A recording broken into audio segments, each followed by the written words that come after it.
대감, 머리가 나쁘면 눈치라도 있어야지요. 비단 방석이 깔린 상석에 앉아 붓대를 휘두르며 호통을 치는 이는 고작 7살 꼬마. 헌데 그 앞에는 네로라 하는 양반들이 줄을 서서 굽신거리는데 조선 팔도의 비밀과 돈줄을 쥐고 흔든다는 이 천재 소년 다미의 태명은 놀랍게도 구덕이었으니 비바람치는 똥통 옆 진흙탕에 버려져 짐승처럼 기어다니던 핏덩이가 어찌하여 세상을 발 아래 두는 애늙은이 거상이 되었는지 그 기적 같은 이야기가 지금 시작되는데 본격적인 사연 시작 전 구독과 좋아요 한 번씩 부탁드립니다. 그리고 지금 어디서 이 이야기를 듣고 계신지 댓글로 남겨주세요. 댓글 남겨주신 모든 분들의 삶에 이 이야기의 주인공처럼 기막힌 인생 역전의 행운이 깃들기를 기원하겠습니다. 조선 팔도에서 가장 시끄럽고 억척스러운 곳은 바로 한양의 저작거리였습니다. 온갖 장사치들의 고함과 흥정하는 소리가 뒤섞여 귀가 먹먹할 지경인 그곳에 누구보다 작고 초라한 아이 하나가 웅크리고 있었습니다. 아이는 뼈만 앙상하게 남은 몸에 거적대기 하나를 겨우 걸치고 있었습니다. 얼굴은 며칠을 못 씻었는지 꼬질꼬질한 때가 덕지덕지 앉아 있었고 몸에서는 시궁창 냄새가 진동을 했습니다. 사람들은 아이가 지나갈 때마다 코를 막으며 피했습니다. 상인들이 소리쳤습니다. 저리 가. 재수없게 어디서 구더기 같은 게 기어나와서. 상인들의 발길질에 채여 진흙탕에 나뒹구는 아이. 이 아이의 이름은 태어날 때부터 구덕이었습니다. 어미가 뒷간 똥통 옆에 버리고 간 것을 지나가던 거지들이 주워다가 대충 밥이나 던져주며 키운 탓이었습니다.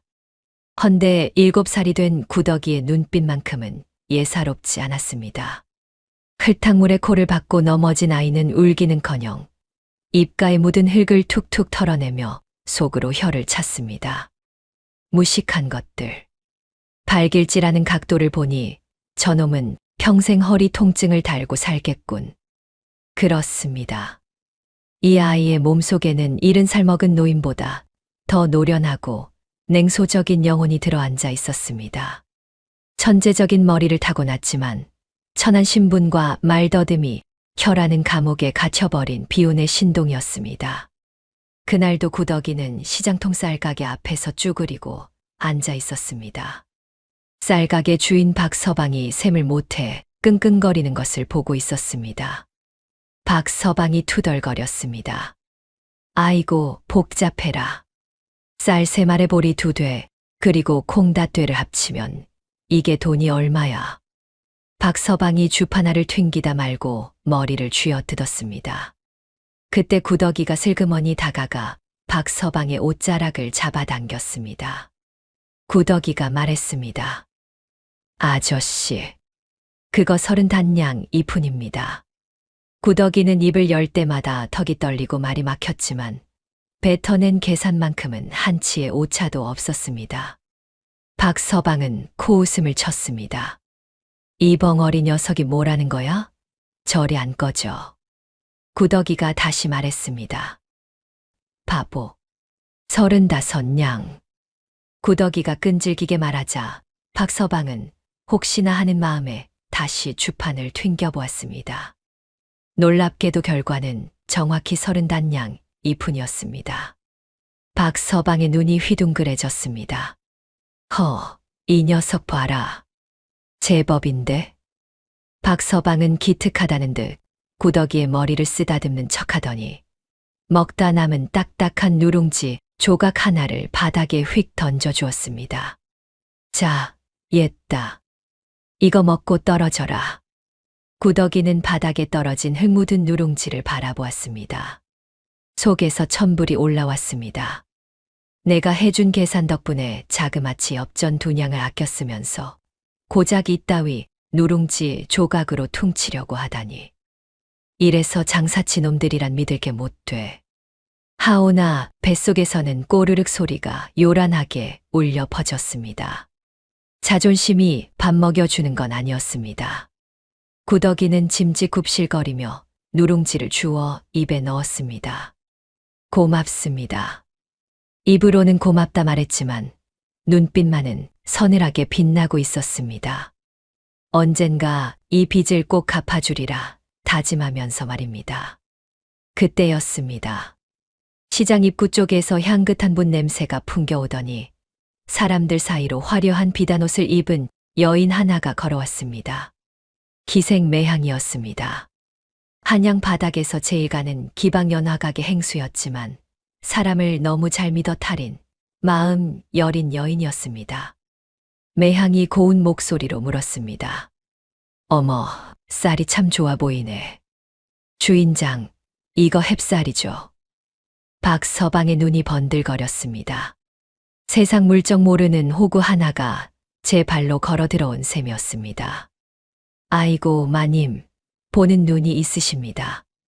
이게 바로 임금님 수라상에 올라간다는 2000쌀 아닙니까? 특별히 싸게 드릴 테니 넉넉히 가져가시지요.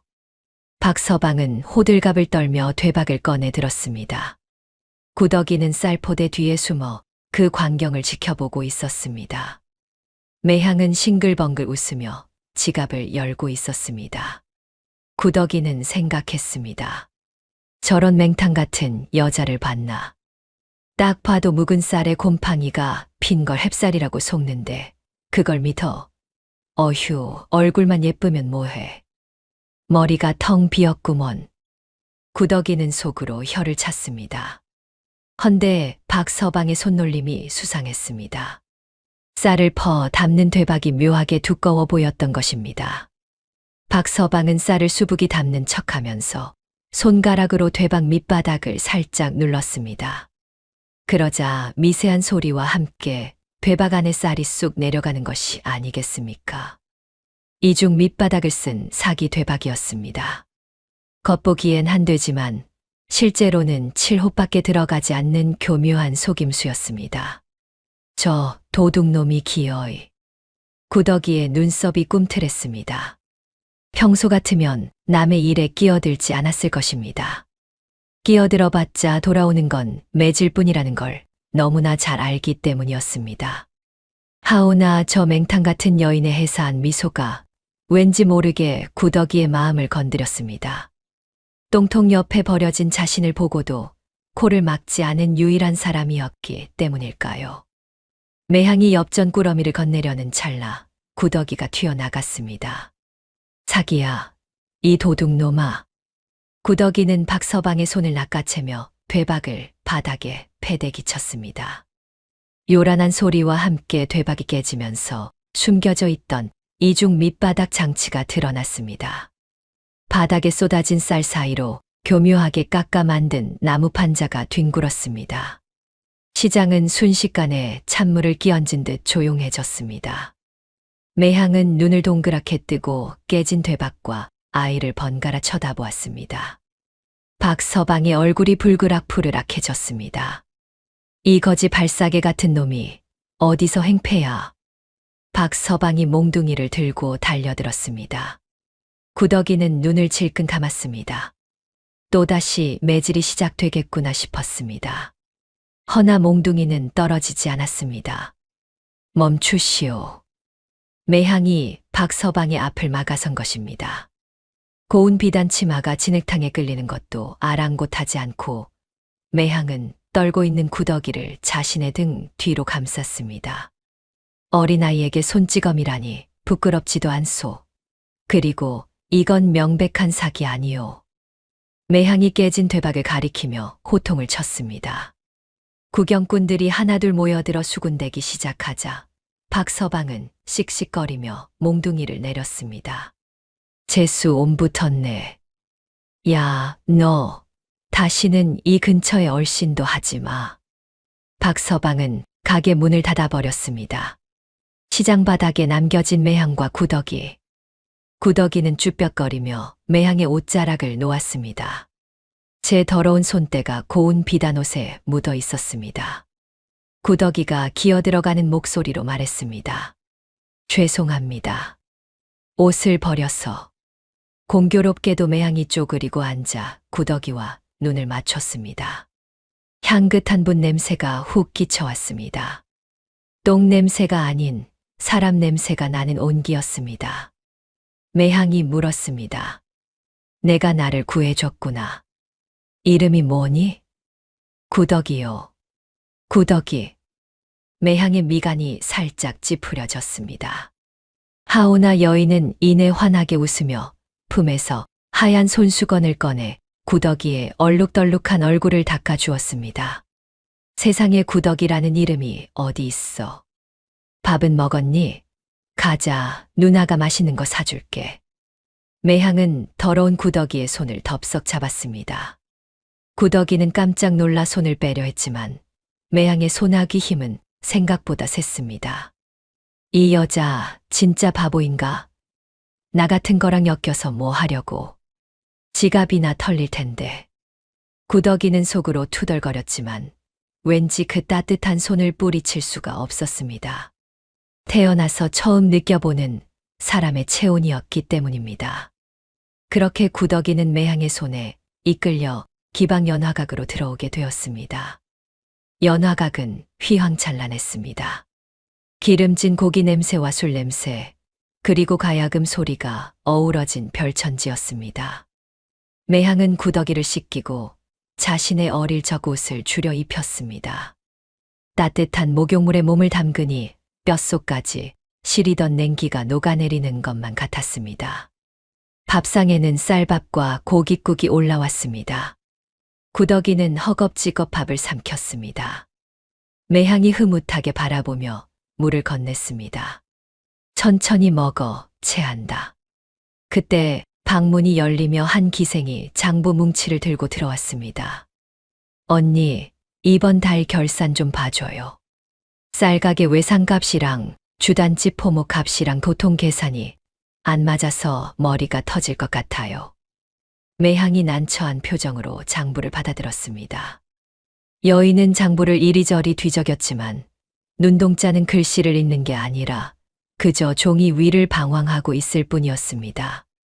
구덕이는 밥을 먹다 말고 곁눈질로 장부를 훔쳐보았습니다. 그리고 단번에 알아챘습니다. 아하, 저 여자 까막눈이구나. 화려한 기생이었지만 매향은 글을 읽을 줄도 셈을 할 줄도 몰랐습니다. 그러니 시장 장사치들에게 매번 속고 다녔던 것이었습니다. 구덕이는 한숨을 푹 내쉬었습니다. 밥값을 하려면 어쩔 수 없다는 듯이 숟가락을 내려놓았습니다. 구덕이가 매향의 손에서 장부를 낚아채며 말했습니다. 이리 줘봐요. 매향이 놀란 눈으로 물었습니다. 어머, 내가 그를 알아? 구덕이는 대답 대신 붓을 들었습니다. 고사리 같은 손이 붓대를 꽉 쥐었습니다. 그리고 장부의 숫자를 훑어내려가기 시작했습니다. 쌀가게 놈들이 지난달에도 2냥을 더 청구했군. 주단집은 비단값을 2배로 불렸고. 아주 호구 잡혔네, 잡혔어. 구덕이의 머릿속에서는 주파날이 보이지 않는 속도로 튀겨지고 있었습니다. 아이는 떨리는 손으로 그러나 거침없이 숫자를 고쳐 내려갔습니다. 붉은 먹물로 잘못된 부분을 긋고 옆에 정확한 금액을 적어 넣었습니다. 구덕이가 말했습니다. 여기 이거 다 사기예요. 합계는 100냥이 아니라 80냥 다 돈이에요. 순식간에 정리가 끝났습니다. 기생들이 입을 다물지 못했습니다. 매향은 붓을 든 구덕이의 손을 물끄러미 바라보았습니다. 떨고 있는 작고 여린 손. 허나 그 붓끝에서 나오는 힘은 천하장사 못지않게 단단했습니다. 매향은 와라 구덕이를 끌어안았습니다. 세상에 복덩이가 굴러들어왔네. 너 천재구나. 매향의 품은 따뜻하고 향기로웠습니다. 구덕이는 숨이 막혔지만 싫지는 않았습니다. 매향이 구덕이의 눈을 들여다보며 말했습니다. 구덕이가 뭐니, 구덕이가. 이제부터 내 이름은 담이다. 담이요? 그래. 세상의 이야기를 다 담으라고 담이. 그리고 그 큰 그릇에 좋은 것만 가득 담으라고 담이. 매향의 눈가가 촉촉해졌습니다. 여인은 짐승처럼 살던 아이에게서 진을 속에 감춰진 연꽃 같은 재능을 본 것이었습니다. 담이라. 촌스럽기는. 담이는 짐짓 콧방귀를 뀌었지만 가슴 한 구석이 찌르르하게 울리는 것을 느꼈습니다. 구더기에서 담이로, 똥통에서 연화각으로. 그렇게 애늙은이 천재 소년과 맹탕 기생의 기막힌 동거가 시작되는 순간이었습니다. 하지만 담이는 그때까지 몰랐습니다. 자신이 담게 될 세상의 이야기가 단순히 장부 속의 숫자가 아니라 조선을 뒤흔들 거대한 음모와 피 튀기는 싸움이 될 줄은 말입니다.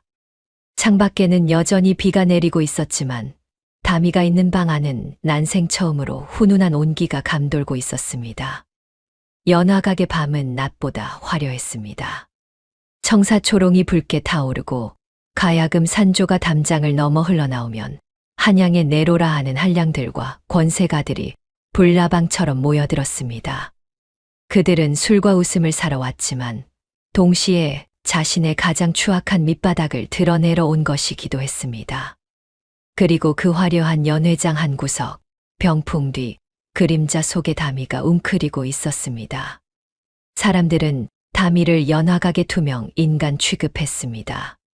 꼬질꼬질한 때를 벗기고 새 옷을 입혀 놓으니 제법 인물은 훤해졌지만 입만 열면 나를 더듬는 탓에 모두가 그를 모자란 아이라 여겼기 때문입니다. 한 손님이 소리쳤습니다. 어이, 거기 술상 좀 치워라. 예, 갑니다. 담이는 허리를 굽실거리며 술병을 치웠습니다. 하오나 담이의 눈과 귀는 술에 취해 혀가 풀린 양반들의 입놀림을 맹수처럼 쫓고 있었습니다. 이조판서 대 김대감, 이번에 며느리를 드린다더니 그게 사실은 빚 대신 받아온 거였군. 쯔쯔, 짐승만도 못한 놈. 박진사 저 양반은 또 시작이네. 나라에서 준 구휼미를 빼돌려 자기네 국간을 채워. 그러고도 목구멍으로 술이 넘어가나. 담이의 머릿속에는 보이지 않는 거대한 장부가 펼쳐져 있었습니다.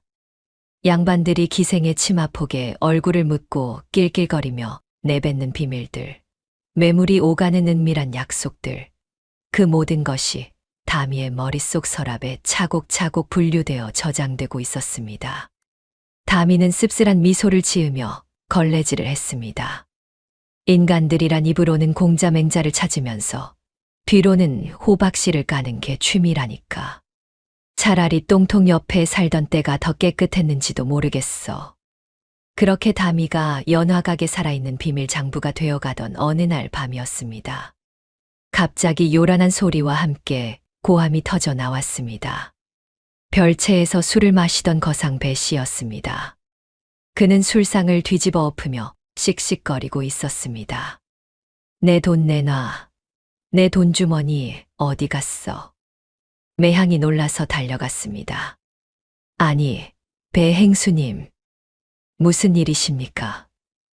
배 씨는 붉게 충혈된 눈으로 매향을 노려보았습니다. 무슨 일이냐니, 내가 화장실 다녀온 사이에 내 전대에 차고 있던 돈주머니가 감쪽같이 사라졌네. 여기에는 내 전 재산이나 다름없는 어음과 은자가 들어있단 말이야. 배 씨는 옆에서 시중을 들던 어린 기생 초희의 머리채를 휘어잡았습니다. 인연이 훔쳐갔지. 내가 잠깐 자리를 비운 사이에 내년이 슬쩍한 거 아니냐고. 초희는 이제가 15이 된 애기 기생이었습니다. 공포에 질려 바들바들 떨며 울음을 터뜨렸습니다. 아니에요. 저는 정말 손도 안 댔습니다. 거짓말 마라. 이 방에는 너랑 나 단둘뿐이었다. 내년이 안 훔쳤으면 귀신이 고칼 노릇이란 말이냐. 배 씨가 손을 들어 초희의 뺨을 후려치려 했습니다. 매향이 다급하게 배 씨의 팔을 붙잡았습니다. 행수님, 진정하십시오. 초희는 그럴 아이가 아닙니다. 제가 보증합니다. 비켜라. 이 기반 것들은 다 한 통속이야. 내 오늘 인연의 손목을 잘라서라도 돈을 찾아낼 테다. 배 씨는 막무가내였습니다. 힘없는 매향이 밀쳐져 바닥에 넘어졌습니다. 연 회장은 순식간에 아수라장이 되었습니다. 다른 손님들도 웅성거리며 구경을 하기 시작했습니다. 아이고, 시끄러워라. 술맛 다 떨어지게. 병풍 뒤에서 이 광경을 지켜보던 다미는 한숨을 푹 내쉬었습니다. 평소 같으면 모른 척 했겠지만 넘어진 매향이 신음하는 것을 보니 속에서 무언가가 울컥 치밀어 올랐습니다. 게다가 초이 누나는 가끔 다미에게 몰래 꿀떡을 챙겨주던 착한 사람이었습니다. 다미는 귀찮다는 듯 머리를 긁적이며 자리에서 일어났습니다. 그리고 배 씨 앞으로 터덜터덜 걸어 나갔습니다. 그 손 놓으시죠. 아이의 목소리에 배 씨가 멈칫하며 돌아보았습니다. 웬 조그만 녀석이 짝다리를 짚고 서 있었으니까요. 뭐야, 이 녀석은. 넌 또 뭐 하는 놈이야? 저는 이 기방의 자빌꾼인데요. 다미는 짐짓 어수룩한 표정을 지으며 말했습니다. 배 씨는 코웃음을 쳤습니다. 자빌꾼 주제에 감히 어른들 일에 끼어들어? 저리 꺼져. 허나 다미는 물러서지 않았습니다. 오히려 배 씨의 눈을 똑바로 쳐다보며 말했습니다. 초이 누나는 안 훔쳤습니다. 뭐라고? 내가 그걸 어떻게 알아? 소리가 다르거든요. 소리. 다미는 손가락으로 배 씨의 뒤에 서 있는 덩치 큰 사내를 가리켰습니다. 배 씨의 호위를 맡은 하인 칠성이었습니다. 아까 행수님이 방에 들어오실 때 엽전 꾸러미 소리가 묵직했습니다. 은자가 꽤 많이 들었더군요. 배 씨는 깜짝 놀랐습니다. 돈주머니 속에 은자가 든 걸 정확히 맞췄기 때문입니다. 그래. 그런데 행수님이 화장실 가신다고 나가실 때는 소리가 없었습니다. 즉 돈주머니를 방에 두고 나가신 거죠. 그래. 그러니까 인연이 훔쳐간 게 맞잖아. 하지만 초이 누나는 행수님이 나가시고 바로 물을 가지러 부엌으로 갔습니다. 그때 초이 누나의 발소리는 사뿐사뿐 가벼웠어요. 돈주머니를 숨겼다면 옷섭에서 달그락 소리가 났을 텐데 말이죠. 좌중이 조용해졌습니다. 아이의 논리가 묘하게 설득력이 있었기 때문입니다. 다미는 시선을 돌려 배 씨의 하인 칠성이를 뚫어지게 쳐다보았습니다. 그런데 저기 저 아저씨. 칠성이의 얼굴이 흙빛이 되었습니다.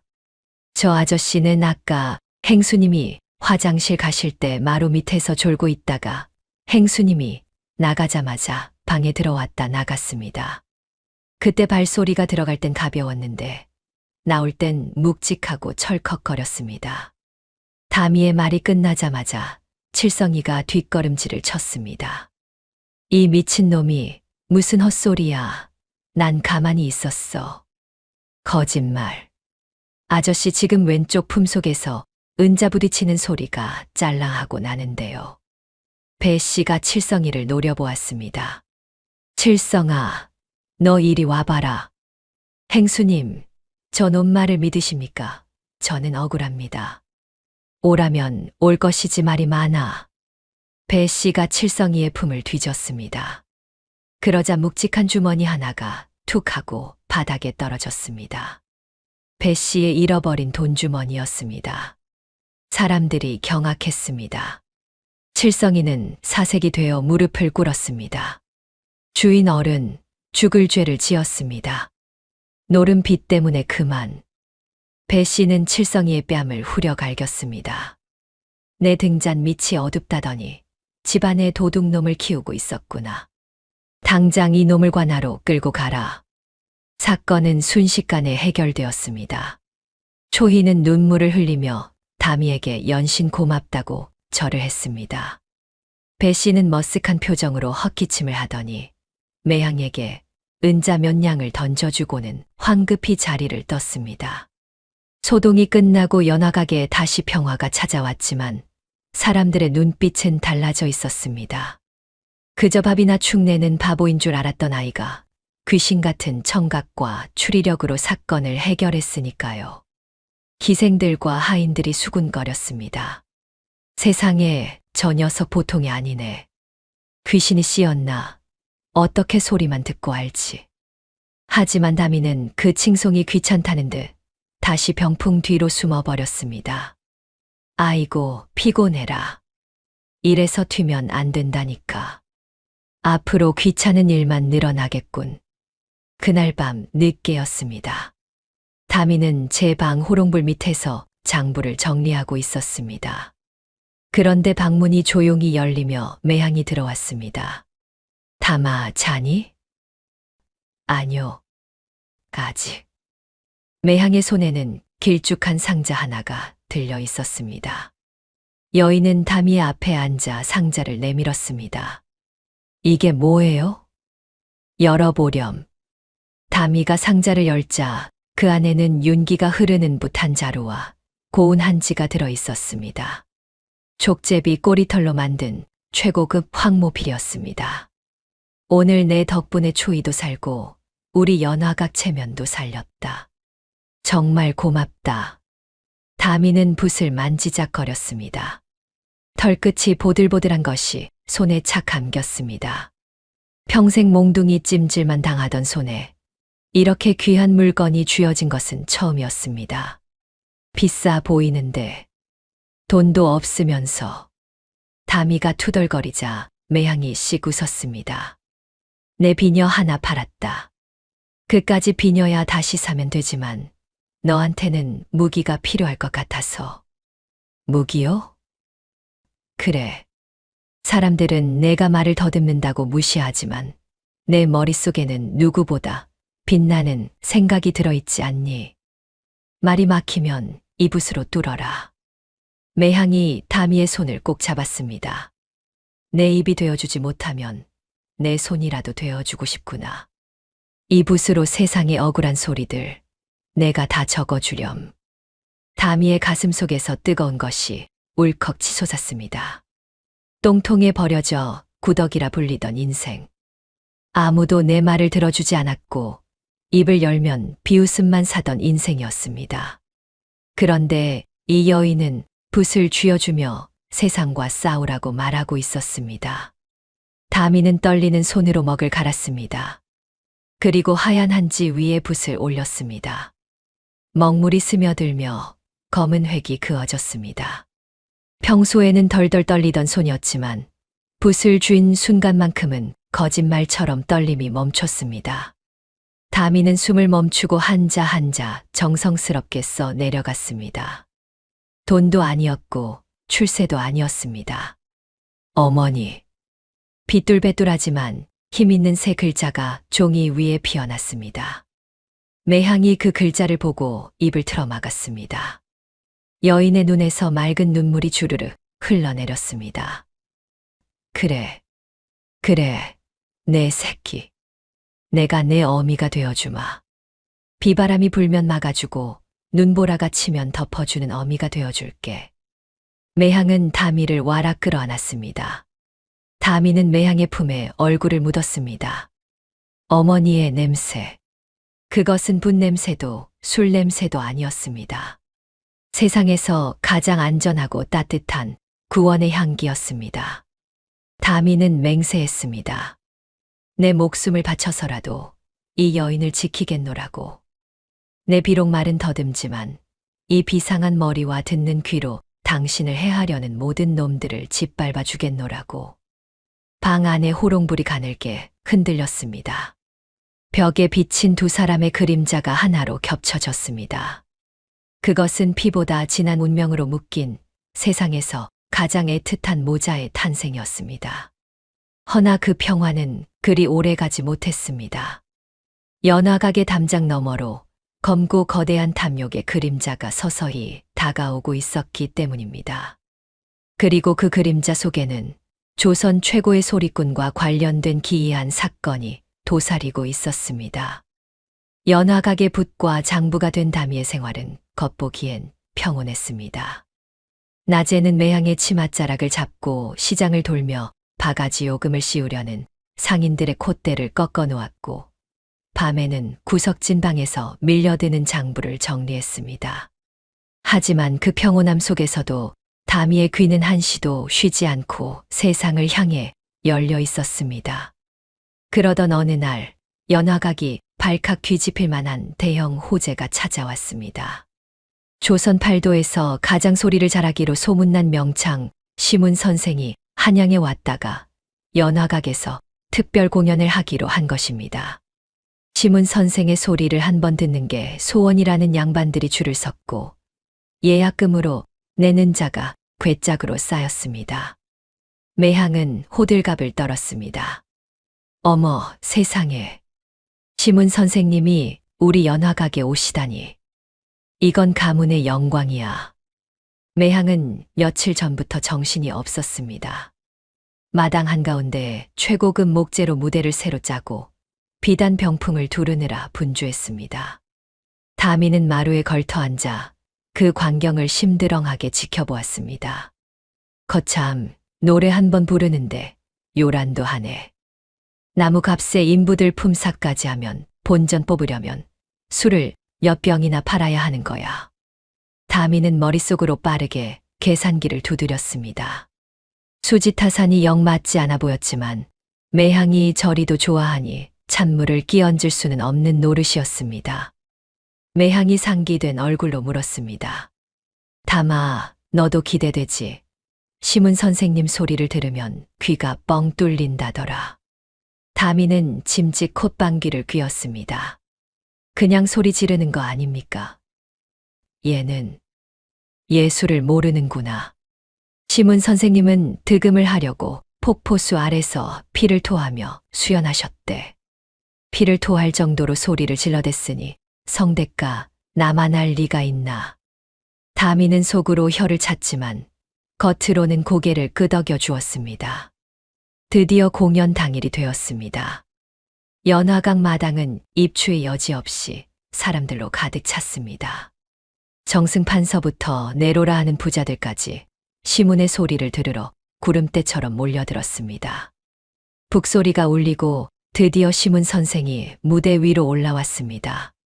희끗희끗한 수염에 도포 자락을 휘날리는 모습이 제법 신선 같았습니다. 관객들은 숨을 죽이고 그를 바라보았습니다. 에헤, 어디 한번 놀아보자. 고수의 북장단에 맞춰 시문 선생이 부채를 쫙 펼치며 소리를 시작했습니다. 춘향가의 한 대목, 사랑가였습니다. 헌데 시작부터 무언가 이상했습니다. 청아하게 뻗어나가야 할 소리가 중간에 턱 막힌 듯이 쇳소리가 섞여 나왔습니다. 시문 선생의 미간이 찌푸려졌습니다. 목을 가다듬고 다시 소리를 질렀지만 이번에는 더 심했습니다. 영창의 입에서 나와서는 안 될, 듣기 싫은 파열음이 찢어지듯 터져 나왔습니다. 관객석이 술렁거리기 시작했습니다. 뭐야? 소리가 왜 저래? 영창이라더니 헛소문이었나? 목이 다 쉬었잖아. 돈 물어내, 술맛 다 버렸네. 야유가 쏟아졌습니다. 시문 선생의 얼굴이 불그락푸르락해졌습니다. 평생 쌓아온 명성이 무너질 위기였습니다. 그는 당황하여 식은땀을 흘리며 더욱 목에 핏대를 세웠습니다. 허나 소리를 지르면 지를수록 기괴한 잡음은 더 커졌습니다. 그것은 마치 칠판을 손톱으로 긁는 듯한 소름 끼치는 소리였습니다. 매향은 사색이 되어 어쩔 줄을 몰랐습니다. 큰일 났다. 이대로 공연이 망하면 환불소동이 벌어질 텐데. 우리 연화각은 망하는 거야. 모두가 명창의 목 상태를 탓하며 욕을 퍼붓고 있을 때 단 한 사람. 다미만은 다른 곳을 보고 있었습니다. 다미는 눈을 감고 소리에 집중했습니다. 사람들의 야유 소리, 고수의 북소리, 명창의 거친 숨소리를 하나씩 지워나갔습니다. 그러자 그 속에 숨어있던 진짜 범인의 목소리가 들려왔습니다. 저 소리는 성대에서 나는 소리가 아니야. 다미의 귀는 정확했습니다. 영창이 고음을 내지르며 발을 구를 때마다 미세하게 들려오는 찢어지는 소리. 그것은 사람의 몸에서 나는 소리가 아니라 나무가 비명을 지르는 소리였습니다. 다미는 번쩍 눈을 떴습니다. 그의 시선이 명창의 발밑, 새로 깐 무대 바닥으로 향했습니다. 겉보기엔 멀쩡해 보이는 최고급 원목 마루였습니다. 하오나 다미의 머릿속에서는 소리의 파장이 그림처럼 그려지고 있었습니다. 가운데 명창이 서 있는 저 자리 밑이 비었어. 무대를 만들 때 음향 효과를 위해 마루 밑에 항아리를 묻어두곤 하는데 그 항아리를 받치고 있는 지지목 하나가 하중을 견디지 못하고 금이 가고 있었던 것입니다. 명창이 소리를 지르며 발을 쿵구를 때마다 지지목은 찌익하며 쪼개지고 있었고 그 진동이 명창의 소리와 섞여 기괴한 파열음을 만들어내고 있었던 겁니다. 그리고 지금 명창은 클라이맥스인 쑥대머리를 부르기 위해 깊게 숨을 들이마시고 있었습니다. 이 대목에서는 발을 세게 구르며 온몸에 힘을 쏟아내야 했습니다. 안 돼. 저기서 발을 구르면 다미의 등줄기에 식은땀이 흘렀습니다. 1초 뒤의 상황이 눈앞에 그려졌습니다. 지지목이 부러지고 무대가 꺼지고 명창이 그 구멍으로 빨려 들어가는 끔찍한 광경이 말입니다. 저기요. 다미가 소리치려 했지만 관객들의 야유 소리에 묻혀 들리지 않았습니다. 명창은 독이 오른 표정으로 발을 높이 치켜들었습니다. 최후의 일격을 가하려는 순간이었습니다. 계산할 시간도 설명할 시간도 없었습니다. 다미는 본능적으로 몸을 날렸습니다. 병풍 뒤에서 튀어나간 작은 몸뚱이가 무대 위로 쏘아진 화살처럼 날아가고 있었습니다. 비켜요. 명창이 놀라 눈을 동그랗게 떴을 때 다미는 명창의 허리춤을 잇는 힘껏 들이받았습니다. 천하의 명창 시문 선생이 볼품없이 옆으로 굴러떨어졌습니다. 다미 역시 반동으로 튕겨나가 흘바닥에 처박혔습니다. 관객들은 경악했습니다. 저 미친놈이 감히 명창 어른을 밀쳐. 어디서 굴러먹던 개뼈다귀가 공연을 망쳐. 분노한 관객들이 다미를 끌어내리려고 무대 위로 난입하려는 찰나였습니다. 천둥소리 같은 굉음이 연화각을 뒤흔들었습니다. 방금 전까지 명창이 서 있던 무대 한가운데가 마치 거대한 입이 삼키듯 와르르 무너져 내린 것입니다. 날카롭게 부러진 나무 조각들이 허공으로 솟구쳤다가 깊은 구멍 속으로 사라졌습니다. 순식간에 정적이 감돌았습니다. 사람들은 입을 딱 벌린 채 무너진 무대를 바라보았습니다. 만약 다미가 밀치지 않았다면 명창은 저 날카로운 나무 창살 위로 떨어져 끔찍한 꼴을 당했을 것이 분명했습니다. 뽀얀 먼지가 가라앉자 구석에 처박혀 있던 다미가 끙끙거리며 일어났습니다. 아이고 허리야. 사람 살리기 힘드네. 다미는 옷에 묻은 먼지를 툭툭 털어내며 투덜거렸습니다. 바닥에 주저앉아 멍하니 구멍을 바라보던 명창 시문 선생이 떨리는 목소리로 물었습니다. 네 이놈, 어찌 알고 나를 밀친 것이냐? 다미는 귀찮다는 듯 귀를 후비며 말했습니다. 노래보다 바닥이 더 시끄러웠으니까요. 바닥이 시끄러웠다니? 할아범이 발을 구를 때마다 나무가 아프다고 비명을 지르던데 귀 안 먹었으면 다 들렸을 거 아닙니까? 다미의 말에 사람들은 소름이 돋았습니다. 그 시끄러운 야유와 북소리 속에서 마루 밑 나무가 갈라지는 미세한 소리를 들었다니. 그것은 인간의 청력이 아니었습니다. 매향이 하얗게 질린 얼굴로 달려와 다미를 끌어안았습니다. 다마, 다친 데 없니?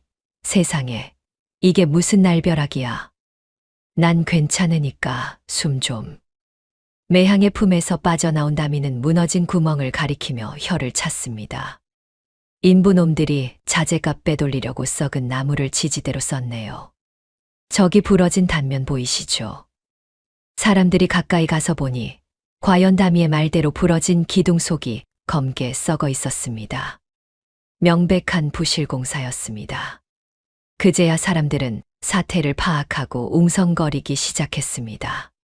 세상에, 저 아이가 아니었으면 명창이 죽을 뻔했어. 귀신 같은 아이로다. 저걸 어떻게 들었지? 시문 선생이 비틀거리며 일어나 담이 앞으로 다가왔습니다. 그러고는 천하의 명창이 꼬질꼬질한 아이 앞에 허리를 깊이 숙였습니다. 고맙다. 내가 내 목숨을 살렸다. 그리고 내 명예도 지켜주었구나. 만약 무대가 무너지지 않고 공연이 계속되었다면 시문은 목이 상한 엉터리 소리꾼으로 낙인 찍혔을 것입니다. 허나 무대가 무너짐으로써 아까의 그 쇳소리는 무대의 결함 때문이었다는 명분이 생긴 것이었습니다. 다미는 시문의 목숨뿐 아니라 그의 예술가로서의 자존심까지 구원한 셈이었습니다. 고마우면 위자료나 두둑이 챙겨주쇼. 우리 어머니 무대 짓느라 빚 많이 졌소. 다미는 뻔뻔하게 손을 내밀었습니다. 시문 선생은 너털웃음을 터뜨리며 자신의 허리춤에 있던 옥패를 풀러 다미의 손에 쥐어주었습니다. 그렇고 말고 내 오늘 공연비는 받지 않을 것이며 무대 비용도 내가 다 변상하마. 그리고 이 옥패를 가지고 있으면 조선팔도 어디서든 내 도움을 받을 수 있을 것이다. 그날 밤의 사건은 삽시간에 한양 바닥에 퍼졌습니다. 연화각에는 소리를 보는 아이, 귀신 귀를 가진 동자가 있다는 소문이 돌았습니다. 다미를 무시하던 사람들의 시선은 경외심으로 바뀌었습니다. 하지만 다미는 그 모든 칭송이 귀찮기만 했습니다. 에휴, 조용히 살긴 글렀네. 튀면 피곤하다니까. 다미는 마루에 걸터앉아 시문 선생이 준 옥패를 만지작거렸습니다. 매향은 그런 다미가 자랑스러워 어쩔 줄을 몰랐습니다. 우리 다미 정말 대단해. 장하다, 내 새끼. 매향이 엉덩이를 두들겨 주자 다미는 질색하며 피했습니다. 엉덩이 좀 그만 만져요. 다 큰 어른한테. 어른은 무슨 7살 꼬맹이가. 연화각에는 다시 웃음꽃이 피었습니다. 하오나 폭풍우는 가장 화창한 날, 예고 없이 찾아오는 법입니다. 다미의 비상한 능력이 소문나면서 그것은 양날의 검이 되어 돌아왔습니다. 다미의 귀를 탐내는 자, 그리고 그 귀를 두려워하는 자들이 움직이기 시작한 것입니다. 며칠 후 연화각 앞에 낯선 가마 하나가 멈춰 섰습니다. 가마에서 내린 사람은 날카로운 눈매의 탐욕이 덕지덕지 묻어나는 사내, 바로 호조판서 조말생이었습니다. 이곳에 귀신 같은 귀를 가진 아이가 있다지. 조 판서의 목소리는 뱀처럼 차갑고 끈적거렸습니다. 마당을 쓸고 있던 다미는 본능적으로 고개를 들었습니다. 그리고 조 판서와 눈이 마주친 순간 등골이 오싹해지는 것을 느꼈습니다. 그것은 똥통 옆에서 느꼈던 죽음의 냄새와는 또 다른 비릿한 피 냄새였습니다. 저 놈 눈빛이 탁해. 아주 질 나쁜 사기꾼 놈이야. 조 판서의 뒤로 하인들이 묵직한 괴짝 하나를 들고 들어오고 있었습니다. 괴짝이 바닥에 놓일 때 둔탁한 소리가 났습니다. 다미의 귀가 쫑긋 섰습니다. 그 괴짝 안에는 연화각을 파멸로 몰고 갈 무시무시한 물건이 들어 있었습니다. 연화각의 마당에 내려앉은 가마는 검고 거대했습니다. 4명의 가마꾼이 짊어진 그 가마에서는 서리빨 같은 위압감이 뿜어져 나오고 있었습니다. 가마의 문이 열리고 한 사내가 비단신을 신은 발을 내디뎠습니다. 호조판서 조말생. 나라의 돈과 곡식을 관리하는 최고위직이자 임금의 총애를 믿고 무소불위의 권력을 휘두르는 탐관오리의 우두머리였습니다. 그의 눈은 가늘게 찢어져 있어 마치 먹이를 노리는 독사 같았고 입가에는 늘 비릿한 미소가 걸려 있었습니다. 조 판서가 부채를 펴들며 느릿하게 물었습니다. 이곳이 그 소문 자자한 연화각인가? 매향이 버선발로 뛰어 나와 허리를 굽혔습니다. 어서 오십시오, 대감마님. 누추한 곳에 이리 귀하신 분이 왕림하시다니 영광이옵니다. 매향의 목소리는 바들바들 떨리고 있었습니다. 기생생활 십수년의 터득한 본능적인 감각이 경고음을 울리고 있었기 때문입니다. 저 자는 손님이 아니다. 우리를 집어삼키러 온 포식자다. 조 판서는 매향을 본체만 채하며 마당 한 구석에 서 있는 다미에게 시선을 돌렸습니다. 내 놈이냐? 소리를 본다는 아이가. 다미는 빗자루를 꼭 쥐고 고개를 숙였습니다. 저는 그냥 잡일꾼이옵니다. 눈빛이 제법 맹랑하구나. 조 판서는 흥미없다는 듯 고개를 돌리고는 뒤따라온 하인들에게 손짓했습니다. 건장한 사내둘이 끙끙거리며 거대한 괴짝 하나를 마당에 내려놓았습니다. 지면이 울릴 정도로 묵직한 소리였습니다. 다미의 귀가 움찔했습니다. 괴짝 안에서 나는 소리는 단순한 쇠붙이의 소리가 아니었습니다.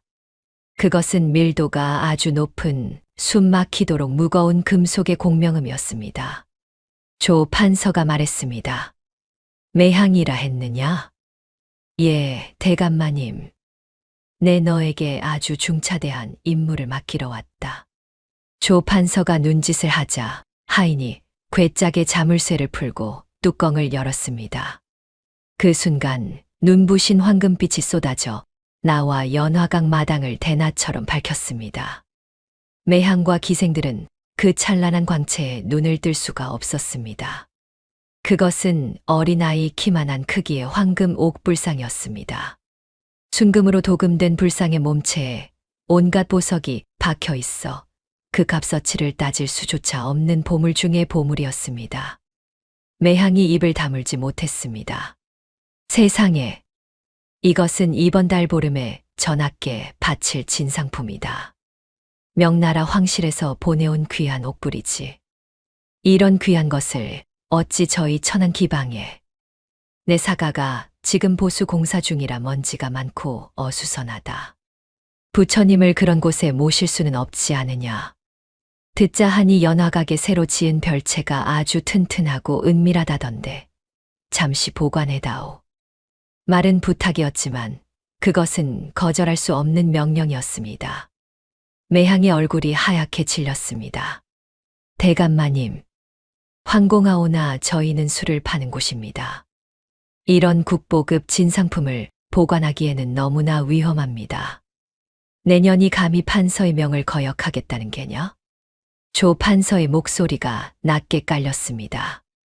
그 순간 주변의 공기가 얼어붙는 듯 했습니다. 만약 무슨 일이라도 생기면, 그래, 무슨 일이 생기면 안 되지. 조 판서가 매향의 턱을 부채 끝으로 들어 올리며 섬뜩하게 속삭였습니다. 이 불상의 손톱만한 흠집이라도 난다면 내년의 목숨은 물론이요. 여기 있는 기생년들과 저 맹랑한 꼬맹이 놈까지 모조리 능지처참을 당하게 될 것이다. 매향은 다리에 힘이 풀려 주저앉을 뻔했습니다. 이것은 보관 의뢰가 아니었습니다. 목숨을 담보로 한 협박이었습니다. 그때였습니다. 다미가 쪼르르 달려와 괴짝 안을 들여다보았습니다.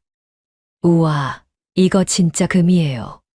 조 판서의 하인이 어딜 감히 하며 다미를 밀치려 했지만 조 판서가 손을 들어 제지했습니다. 다미는 짐짓 신기해하는 척하며 불상을 요리조리 뜯어보았습니다. 하오나 다미의 진짜 목적은 불상을 보는 것이 아니라 조 판서의 소리를 듣는 것이었습니다. 다미가 물었습니다. 아저씨, 이거 정말 왕한테 주는 거예요? 그렇다. 지어 마신 나라님께 바칠 물건이니라. 다미의 눈동자가 순간 가늘어졌습니다. 들렸다. 조 판서의 목소리 끝에서 미세하게 갈라지는 파열음이 들렸습니다. 그것은 다미가 수많은 장사치들을 상대하며 터득한 거짓말의 주파수였습니다.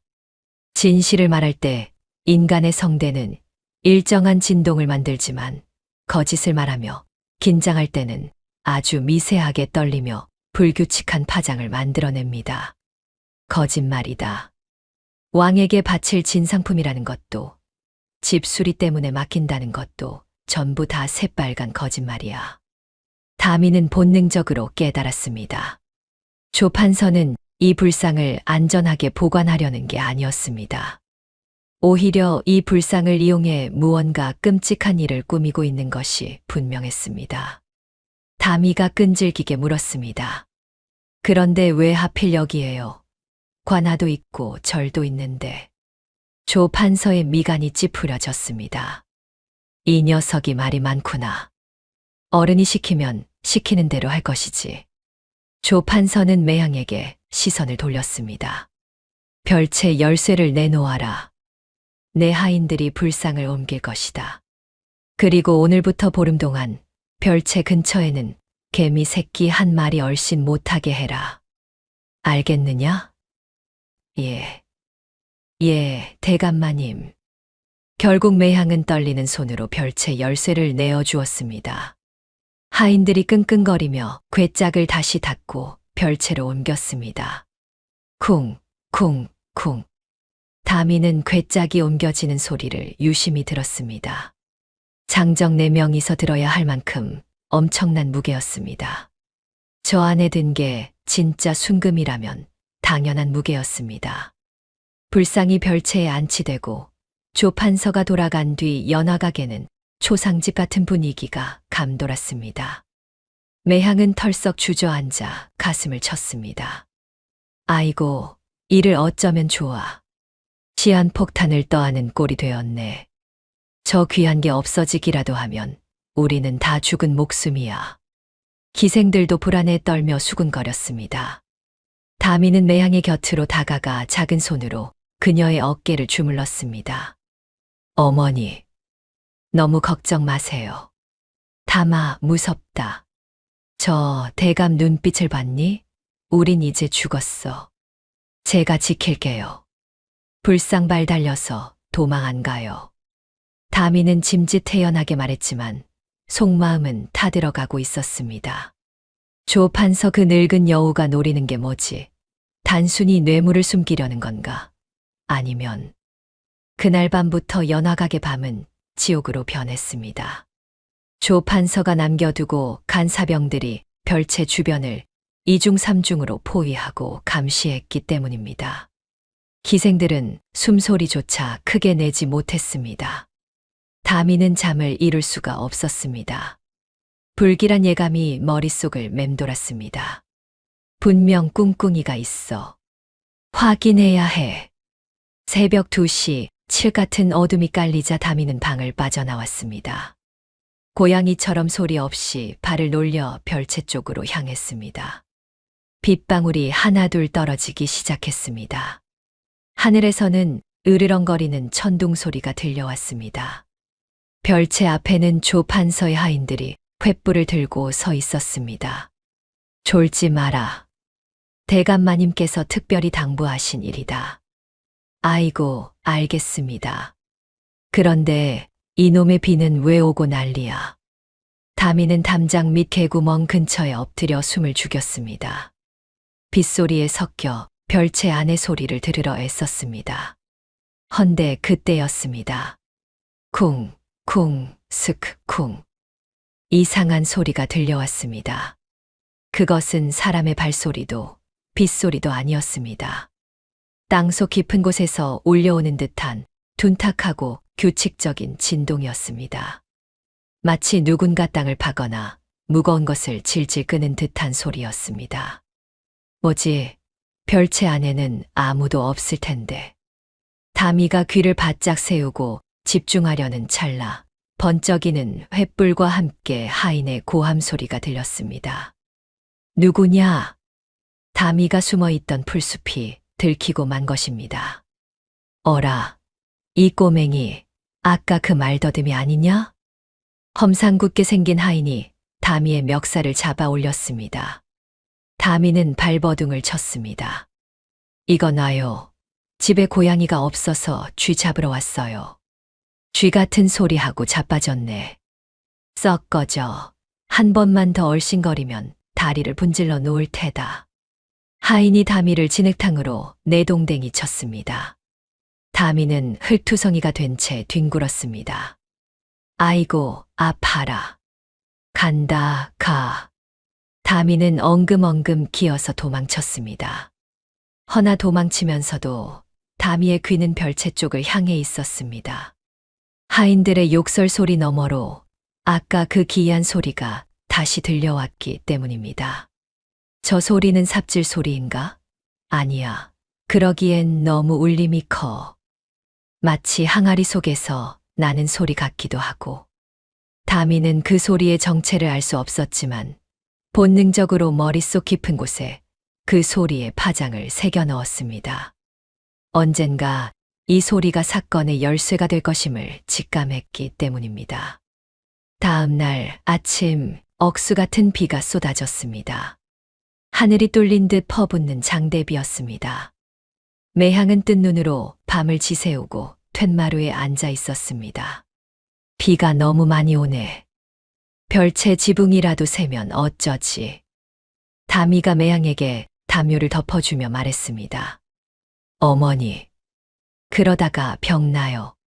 좀 주무세요. 그 순간이었습니다. 별채 쪽에서 찢어지는 듯한 비명이 들려왔습니다. 으악, 도둑이다. 조 판서의 하인 중 한 명이 얼굴이 하얗게 질려 뛰어오고 있었습니다. 매향이 벌떡 일어났습니다. 무슨 일이냐? 불상이 없어졌습니다. 뭐라고? 매향은 그 자리에 혼절하듯 쓰러졌습니다. 다미는 입술을 깨물며 빗속으로 뛰쳐나갔습니다. 별채 문은 활짝 열려 있었고 어젯밤까지만 해도 눈부시게 빛나던 괴짝 안은 텅 비어 있었습니다. 감쪽 같았습니다. 자물쇠는 부서져 있었고 바닥에는 진흙 묻은 발자국이 어지럽게 찍혀 있었습니다. 경비를 섰던 하인들이 덜덜 떨며 주저앉아 있었습니다. 이럴 수가. 개미 새끼 한 마리 못 들어오게 지켰는데. 다미는 텅 빈 괴짝을 바라보았습니다. 그리고 그때 빗소리를 뚫고 말발굽 소리가 들려왔습니다.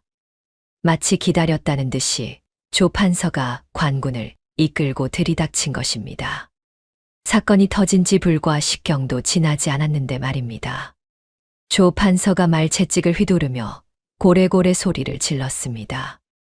이놈들, 내 불상을 어찌하였느냐? 그의 얼굴에는 분노가 가득했지만 다미의 눈에는 보였습니다. 입가에 걸린 저 비릿하고 섬뜩한 미소가 걸려들었다. 다미는 주먹을 꽉 쥐었습니다. 이것은 도난 사고가 아니었습니다. 처음부터 연화각을 파멸시키기 위해 조 판서가 설계한 완벽한 덫이었습니다. 여봐라, 당장 인연들을 포박하라. 감히 나라님의 진상품을 빼돌리다니 내년들이 죽고 싶어 환장을 했구나. 포졸들이 들이닥쳐 매향과 기생들을 거칠게 무릎 꿇렸습니다. 대감마님, 억울합니다. 저희는 정말 모르는 일입니다.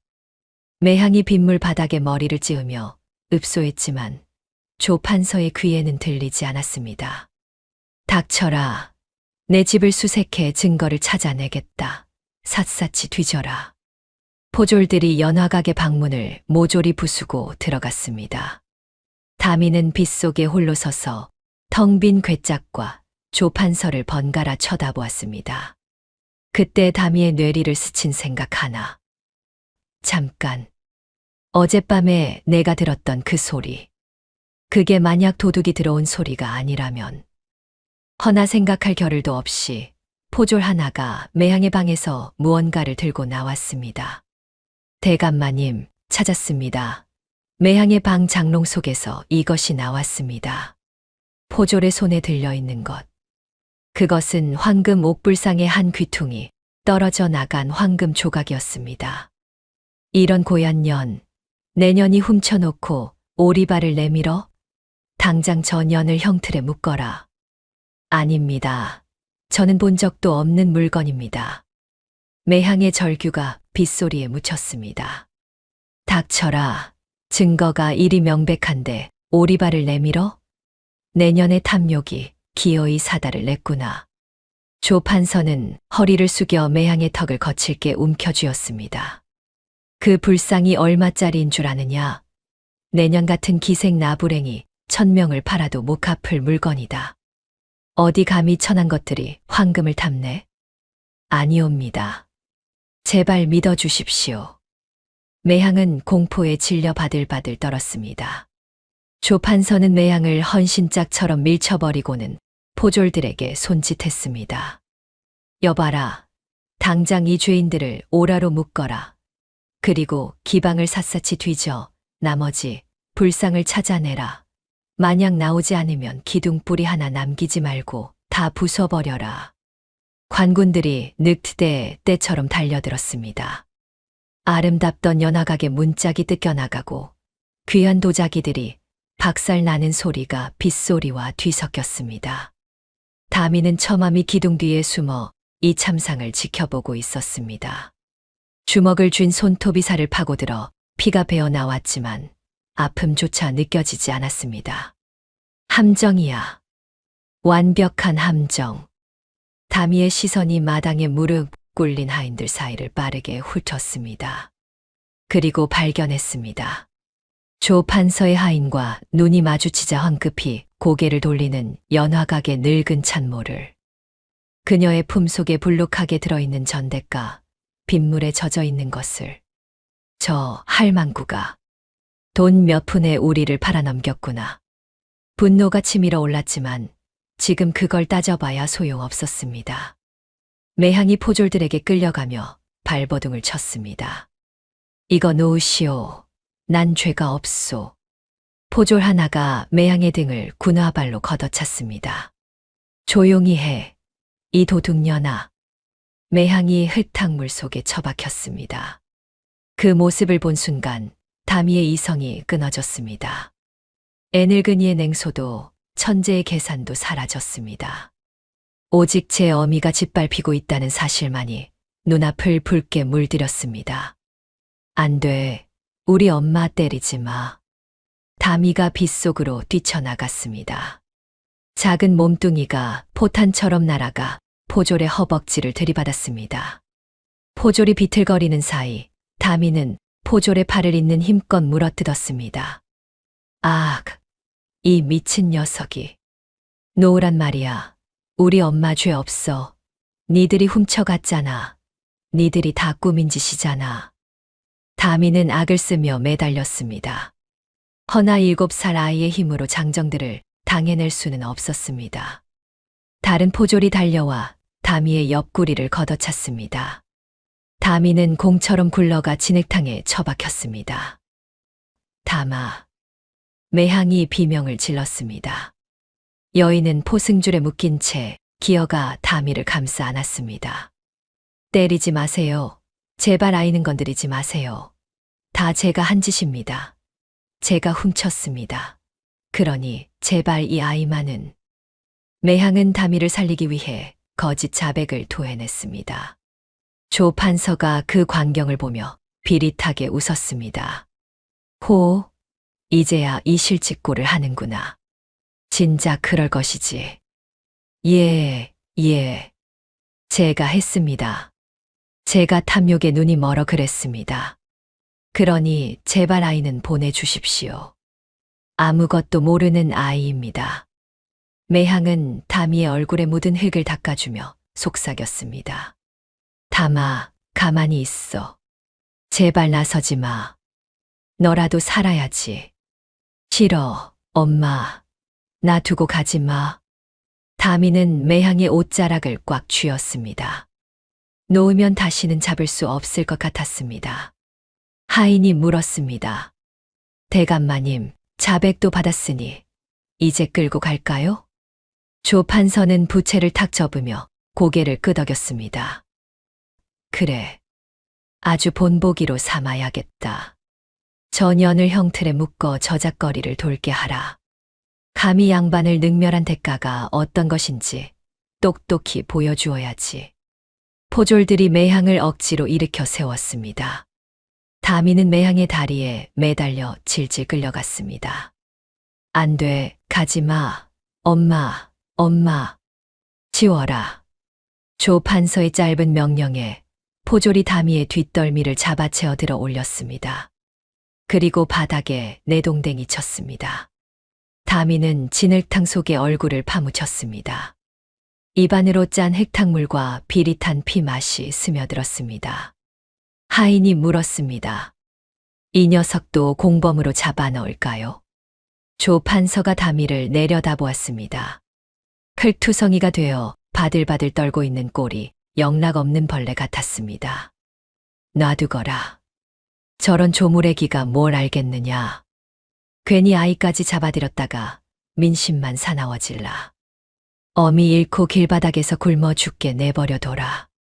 그게 더 고통스러울 테니. 조 판서는 잔인한 자비를 베풀고는 말에 올랐습니다. 철수하라. 관군들이 썰물처럼 빠져나갔습니다. 붉은 오라에 묶인 매향이 빗속으로 끌려가며 뒤를 돌아보았습니다. 담아, 밥 굶지 말고, 아프지 말고, 도망가, 멀리 도망가. 매향의 목소리가 빗소리에 묻혀 점점 멀어졌습니다. 연화가게는 정적만이 남았습니다. 다미는 텅 빈 마당, 흙탕물 속에 홀로 남겨졌습니다. 으아! 다미는 땅을 치며 오열했습니다. 애늙은이의 가면은 산산조각 났습니다. 그곳에는 그저 엄마를 잃은 7살짜리 아이만이 남아 울부짖고 있었습니다. 엄마, 엄마, 내가 잘못했어. 내가 바보야. 하늘도 무심하시지 비는 그칠 줄 모르고 쏟아졌습니다. 그렇게 한참을 울던 다미의 눈에 진을 속에 반쯤 파묻힌 붓한 자루가 들어왔습니다. 매향이 선물해 주었던 그 붓이었습니다. 말이 막히면 글로 뚫어라. 내가 내 입이 되어다오. 다미는 떨리는 손으로 붓을 집어들었습니다. 붓대는 부러져 있었고 붓털은 진흙에 젖어 엉망이었습니다. 마치 지금의 자신처럼. 하오나 다미는 붓을 놓지 않았습니다. 젖은 손으로 붓을 꽉 움켜쥐었습니다. 손톱이 손바닥을 파고들어 피가 맺힐 정도로. 다미의 눈빛이 변하기 시작했습니다. 슬픔으로 일렁이던 눈동자가 차갑게 가라앉고 그 밑바닥에서 시퍼런 도끼가 피어올랐습니다. 울지 마. 우는 건 오늘이 마지막이야. 다미는 비틀거리며 일어났습니다. 조 판서, 그리고 이 썩어 빠진 세상. 내가 보여주겠어. 이 구더기가, 이 말더듬이가 어떻게 너희들을 씹어먹는지 똑똑히 보여주겠어. 다미는 부러진 붓을 품에 안고 관아 쪽을 노려보았습니다. 그 눈빛은 더 이상 7살 아이의 것이 아니었습니다. 복수에 미친 상처 입은 짐승의 눈빛이었습니다. 비는 사흘 밤낮을 쉬지 않고 내렸습니다. 마치 하늘이 구멍난 항아리처럼 억수 같은 눈물을 쏟아내는 듯했습니다. 그 차가운 빗줄기 속에 한양관아 앞에는 작은 멍석 하나가 깔려 있었고 그 위에 조그만 아이가 무릎을 꿇고 있었습니다. 다미였습니다. 연화각에서 쫓겨난 직후부터 다미는 이곳에서 꼼짝도 하지 않았습니다. 옷은 진을 껌벅이 되어 본래 색을 알아볼 수 없었고 입술은 추위에 파랗게 질려 터져 있었습니다. 다미는 쉬어 터진 목소리로 애원했습니다. 사또 나으리, 제발 우리 어머니 좀 살려주세요. 지나가는 사람들이 혀를 차며 동전을 던져주기도 했지만 다미는 거들떠보지도 않았습니다. 그에게 필요한 건 동전이 아니라 억울함을 들어줄 귀였기 때문입니다. 하지만 관아의 높다란 대문은 굳게 닫혀 열릴 줄을 몰랐습니다. 문지기 포졸들은 다미를 그저 성가신 벌레 취급했습니다. 야, 이 녀석아, 아직도 안 갔어. 대감마님께서 내 놈까지 잡아넣으려다 봐주신 걸 모르는 게냐. 저희 어머니는 죄가 없습니다. 다 조 판서 그 놈이. 이놈이 어디서 판서 대감의 존함을 함부로 올려. 매 좀 맞아야 정신을 차리겠구나. 포졸이 창대 끝으로 다미의 어깨를 쿡 찔렀습니다. 다미는 비틀거리며 넘어졌지만 다시 오뚜기처럼 일어나 무릎을 꿇었습니다. 이마를 땅에 찌우며 절을 했습니다. 이마에서 피가 흘러 빗물과 섞여 붉게 번졌습니다.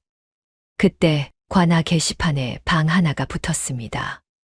매향에 대한 판결문이었습니다. 사람들이 우르르 몰려가 웅성거렸습니다. 어이고, 쯔쯔. 결국 이렇게 되는구먼. 장형 백대라니, 이건 그냥 죽으라는 소리 아니요? 관비로 보내기 전에 매질로 초주검을 만들 셈인가 보네. 독하다 독해. 다미의 귀에 장형 백대라는 말이 천둥처럼 꽂혔습니다. 장형 백대. 건장한 사내도 50대를 넘기면 살점이 떨어져 나가고 뼈가 드러나 불구가 된다는 형벌이었습니다. 하물며 여인의 몸으로 100대를 맞는다는 것은 사형 선고나 다름없었습니다. 죽인다. 엄마를 죽이려 해. 다미의 눈앞이 캄캄해졌습니다. 법이라는 것이 힘없는 사람에게는 이토록 잔인한 칼날이 되어 돌아오는 것인가 싶었습니다. 다미는 비틀비틀 일어났습니다. 더 이상 이곳에서 비는 것은 의미가 없었습니다. 어머니를 봐야 했습니다. 마지막이 될지도 모르는 얼굴을. 다미는 관아 뒤편 죄인들을 가두는 전옥서로 향했습니다. 담벼락 개구멍으로 쥐새끼처럼 기어 들어갔습니다. 퀴퀴한 곰팡이 냄새와 피비린내, 그리고 죄인들의 신음소리가 진동하는 지옥 같은 곳이었습니다. 졸고 있던 옥졸이 다미를 발견하고 소리쳤습니다. 어이, 꼬마, 여기가 어디라고 들어와. 다미는 품속 깊이 숨겨두었던 것을 꺼냈습니다. 시문 선생이 주었던 옥패였습니다. 이거 드릴게요. 제발 한 번만 어머니 얼굴 좀. 옥졸은 옥패를 받아들고 눈을 휘둥그레 떴습니다. 척 봐도 감나가 보이는 물건이었으니까요. 이 녀석 보게. 훔친 물건 아니냐? 아닙니다. 제 전 재산이에요. 옥졸은 주위를 두리번거리더니 옥패를 슬그머니 주머니에 챙겼습니다. 딱 식경이다. 그 이상은 안 돼. 무거운 쇠창살문이 열렸습니다. 다미는 어둡고 축축한 복도를 지나 가장 깊숙한 곳에 있는 독방으로 달려갔습니다. 엄마. 그곳에 매향이 있었습니다. 차가운 돌바닥에 지풀 하나 없이 쓰러져 있는 그녀의 모습은 처참했습니다. 고문이라도 당했는지 하얀 소복은 피로 붉게 물들어 있었고 얼굴은 퉁퉁 부어 있었습니다. 다미는 창살을 붙잡고 오열했습니다. 엄마. 나 왔어. 다미 왔어. 매향이 힘겹게 눈을 떴습니다. 초점을 잃어가던 눈동자에 다미의 얼굴이 비치자 여인의 눈이 크게 흔들렸습니다. 다미냐? 응, 나야. 엄마, 많이 아프지? 내가 미안해. 다미가 창살 사이로 손을 뻗어 매향의 손을 잡으려 했습니다. 공교롭게도 매향이 소스라치게 놀라며 손을 뿌리쳤습니다. 이거 놓지 못해. 날카로운 고함 소리가 옥살을 울렸습니다. 다미는 깜짝 놀라 굳어버렸습니다. 매향이 몸을 일으키더니 도끼 어린 눈으로 다미를 노려보았습니다. 내가 여기가 어디라고 기어와 당장 나가지 못해. 엄마, 왜 그래? 나 다미야. 다미? 듣기 싫다. 내가 너를 줍는 게 아니었어. 똥통에 처박혀 있던 걸 걷어먹였더니 기어이 내 팔자를 이렇게 망쳐놔. 매향의 입에서 비수 같은 말들이 쏟아져 나왔습니다. 너 들어오고 나서 연화가게 막아 꼈어. 재수 없는 놈. 내 놈이 내 애군이었던 거야. 꼴도 보기 싫으니 당장 꺼져. 내 눈앞에서 사라지란 말이야. 다미의 가슴이 철렁 내려앉았습니다. 심장이 찢어지는 것 같았습니다. 세상에서 유일하게 나를 안아주던 사람이 나에게 저주를 퍼붓고 있었습니다. 엄마, 진심이야? 그래, 진심이다. 너 같은 거 꼴도 보기 싫어. 멀리 도망가서 객사나 해버려. 다시는 나 찾지 마. 매향은 바닥에 있던 물바가지를 집어 던졌습니다. 바가지가 창살에 부딪혀 깨지며 물이 다미에게 튀었습니다. 다미는 멍하니 서 있었습니다. 뺨에 흐르는 것이 빗물인지 눈물인지 알 수 없었습니다. 아이의 작은 어깨가 가늘게 떨렸습니다. 알겠어. 갈게.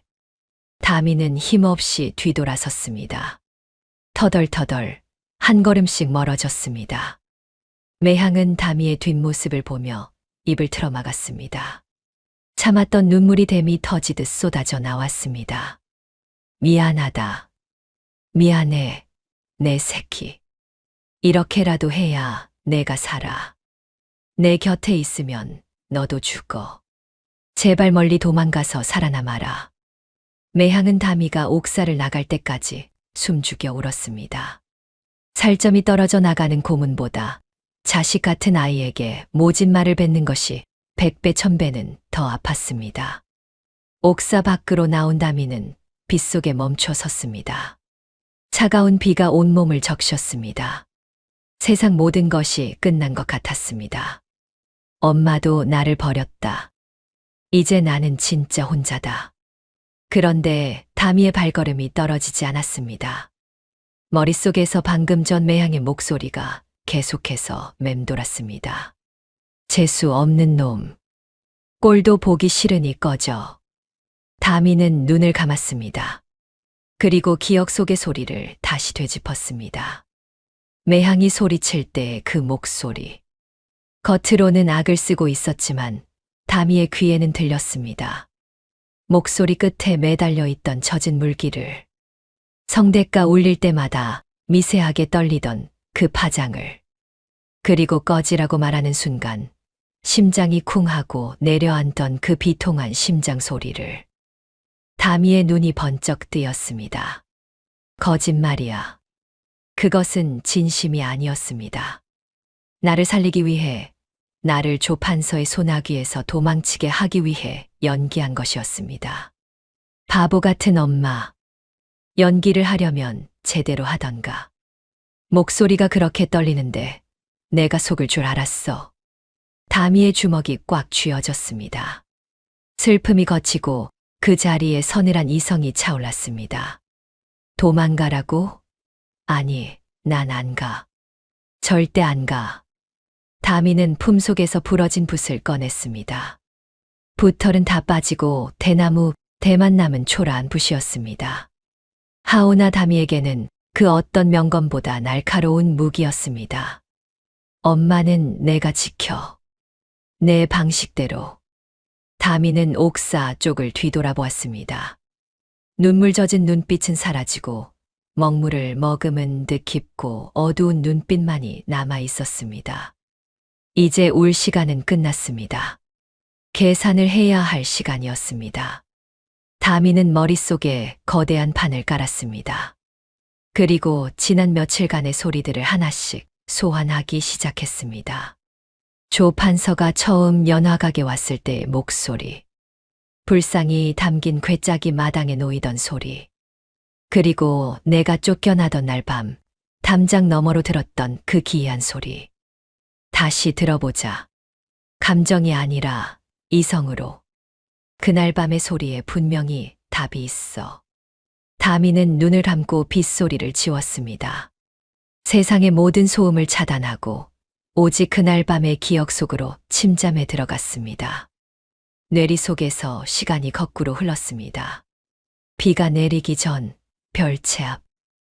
하인들의 발소리, 풀벌레 소리, 그리고 쿵, 쿵, 슥, 쿵 하는 소리. 다미의 미간이 꿈틀했습니다. 이 소리. 다시 들어보니 이상했습니다. 땅을 파는 소리라고 생각했는데 그러기엔 너무 울림이 컸습니다. 마치 빈 공간을 때리는 듯한 공명음. 항아리. 그래, 항아리였습니다. 땅 속에 묻힌 큰 도간에서 무언가 움직이는 소리. 그리고 결정적인 단서 하나가 더 떠올랐습니다. 불상 도난 신고가 들어오고 조판서가 들이닥치기 전 빈 수레가 연화각을 빠져나가는 소리였습니다. 당시 하인들은 빈 수레인데도 비를 맞으니 천근만근이라며 투덜거렸습니다. 하오나 다미의 귀에 남은 수레바퀴 소리는 달랐습니다. 달그락 달그락. 문지방을 넘을 때 바퀴가 가볍게 튀어오르는 소리. 나무 바퀴가 지면에 닿을 때 나는 경쾌한 마찰음. 빈 수레가 아니었어. 다미의 입가에 비릿한 미소가 번졌습니다. 아니, 빈 수레였어.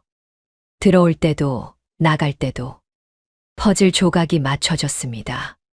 들어올 때 괴짝을 내려놓던 쿵소리는 괴짝 자체가 무거워서가 아니었습니다. 괴짝 바닥에 무거운 돌덩이나 쇳덩이를 깔아놓았던 것입니다. 그리고 나갈 때 하인들은 괴짝이 무거운 척 연기했지만 괴짝 안에 있던 가짜 무게추마저 빼버리고 나간 것입니다. 그러니 수레바퀴 소리가 그렇게 가벼웠던 것이었습니다. 불상은 처음부터 연화가게 들어온 적이 없어. 다미는 확신했습니다.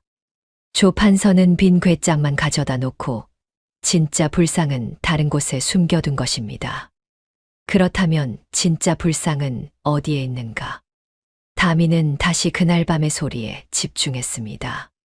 쫓겨나면서 들었던 담장 너머의 소리. 새벽 닭이 울기 전 조판서택 방향에서 들려오던 웅웅거리는 소리. 다미의 눈이 번뜩였습니다. 찾았습니다. 다미는 빗속을 달리기 시작했습니다.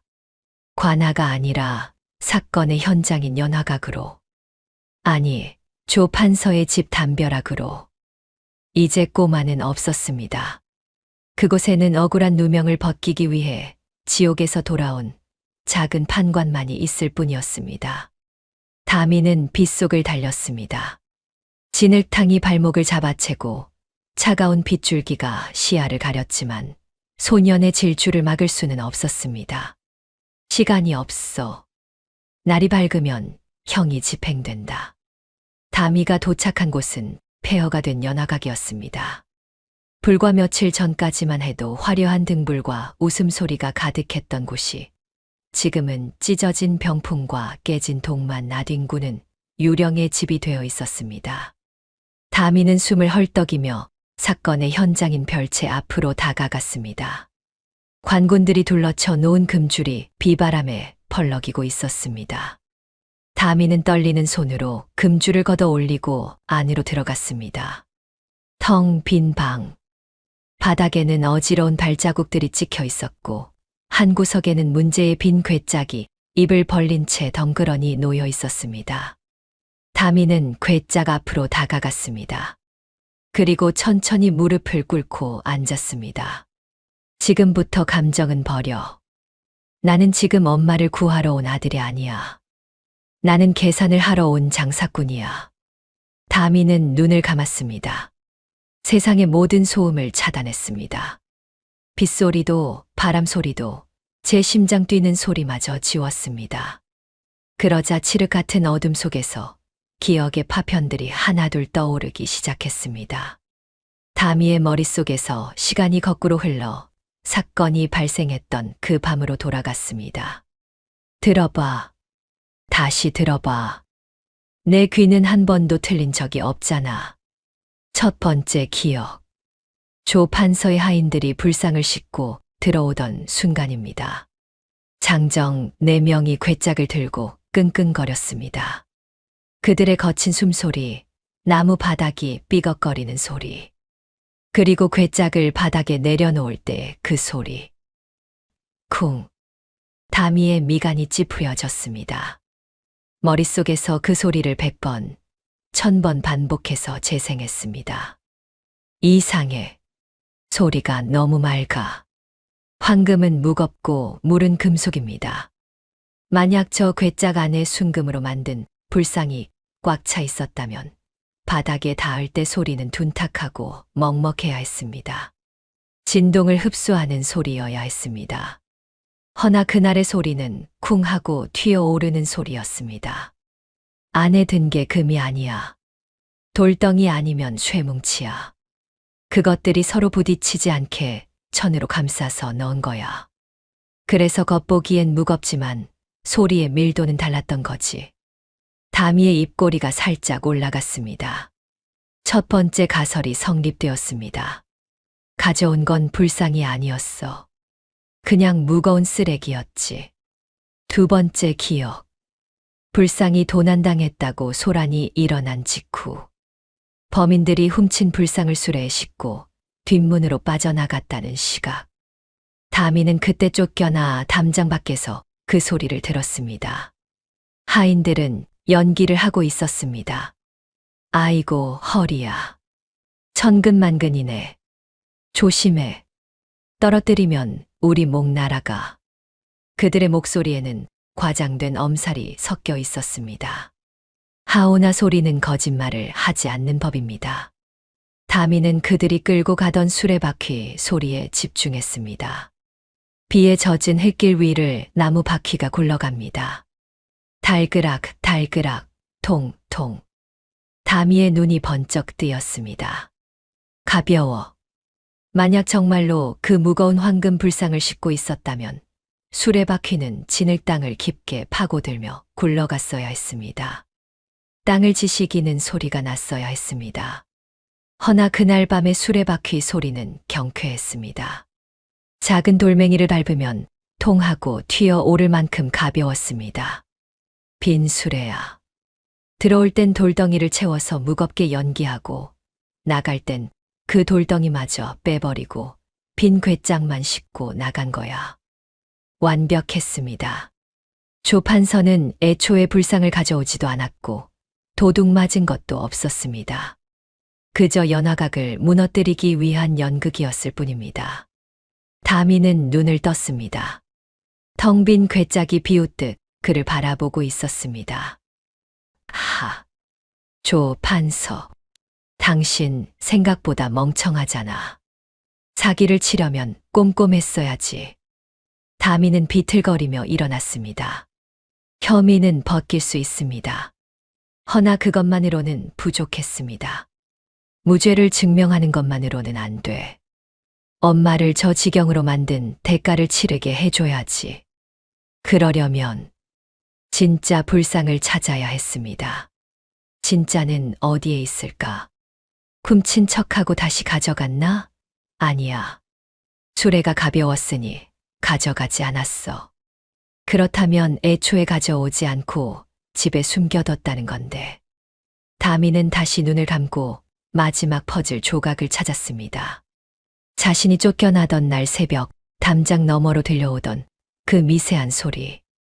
새벽 닭이 울기 전. 빗소리에 섞여 희미하게 들려오던 그 기이한 공명음. 옹, 옹. 그것은 바람 소리가 아니었습니다. 항아리다. 땅 속에 묻힌 빈 항아리가 울리는 소리. 양반집에서는 김치나 장을 보관하기 위해 땅에 독을 묻습니다. 허나 그 소리는 장독대의 소리가 아니었습니다. 훨씬 더 깊고 은밀한 곳에서 울리는 소리. 그리고 그 소리와 함께 들렸던 또 다른 소리. 삐걱, 끼. 오래된 나무가 뒤틀리는 소리. 그 소리는 아주 익숙했습니다. 툇마루. 사람이 밟지 않아도 습기를 머금으면 스스로 우는 늙은 나무의 소리. 툇마루 밑. 그늘지고 습한 곳. 그곳에 항아리가 묻혀 있다. 다미의 머릿속에 한 장의 지도가 그려졌습니다. 조 판서의 집 구조, 그리고 그 집에서 가장 은밀하고 습한 곳. 다미는 빗속으로 다시 뛰쳐나갔습니다. 이번 목적지는 조 판서의 사가였습니다. 조 판서의 집은 높은 담장으로 둘러싸인 요새 같았습니다. 대문 앞에는 사병들이 삼엄하게 경비를 서고 있었습니다. 허나 다미는 들어갈 생각이 없었습니다. 확인만 하면 되니까요. 다미는 집 뒤편 툇마루와 가장 가까운 담벼락 밑에 엎드렸습니다. 개수구멍 근처에 귀를 바짝 댔습니다. 비는 여전히 쏟아지고 있었습니다. 빗물이 땅을 때리는 소리가 다미의 귀를 어지럽혔습니다. 집중해. 빗소리를 지워. 다미는 손톱으로 흙바닥을 긁으며 집중력을 끌어올렸습니다. 머릿속이 하얗게 변하고 오직 청각만이 극도로 예민해졌습니다.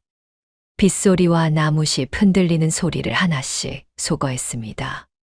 그러자 저 깊은 땅 속에서 올라오는 미세한 진동이 감지되었습니다. 옹, 옹. 찾았다. 그 소리는 바로 이 담벼락 안쪽 툇마루 밑에서 나고 있었습니다.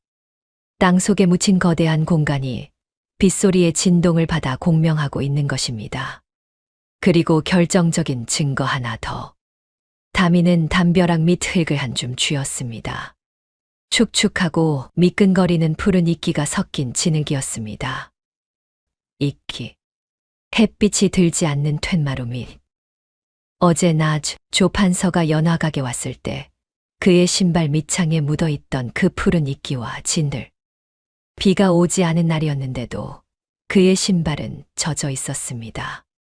대감은 어제 외출하기 직전에 이곳을 다녀갔어. 툇마루 밑을 파고 불상을 숨기느라 신발이 젖었던 거야. 모든 퍼즐이 맞춰졌습니다. 범행 동기, 범행 수법, 그리고 작물의 위치까지. 다미는 흙 묻은 손을 털고 일어났습니다. 어둠 속에서 다미의 눈이 형형하게 빛났습니다. 그것은 더 이상 울보 꼬마의 눈이 아니었습니다. 사냥감의 목덜미를 노리는 맹수의 눈, 아니, 죄인의 목을 칠 판결문을 손에 쥔 저승사자의 눈이었습니다. 기다려, 조판서. 다미는 빗속을 뚫고 걸어갔습니다. 발걸음에는 망설임이 없었습니다. 내일 아침 당신이 짠 그 연극 내가 완벽하게 망쳐줄 테니까. 다음 날 아침 해가 떴습니다. 하오나 한양의 하늘은 여전히 찌뿌둥한 회색빛이었습니다.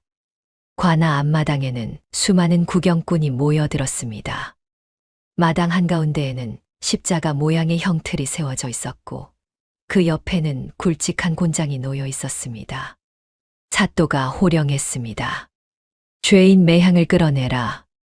옥사에서 매향이 끌려 나왔습니다. 하룻밤 사이에 그녀는 10년은 늙어 보였습니다. 피딱지가 앉은 얼굴, 초점 없는 눈동자. 그녀는 짐승처럼 형틀에 묶였습니다. 조판서는 상석에 앉아 느긋하게 부채질을 하고 있었습니다. 어리석은 것. 감히 내 물건에 손을 대다니. 오늘 내년의 비명 소리가 한양 바닥을 울릴 것이다. 형방이 곤장을 집어들었습니다.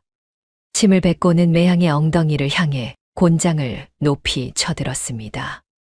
집행하시오. 예, 하나요. 형방의 기합 소리와 함께 곤장이 허공을 갈랐습니다. 매향은 눈을 질끈 감았습니다. 담아. 부디 멀리 도망가거라. 이 어미는 여기서 끝이지만 곤장이 매향의 몸에 닿기 직전이었습니다. 멈추시오. 벼락 같은 고함 소리가 관아 마당을 뒤흔들었습니다. 군중들이 술렁거리며 길을 텄습니다.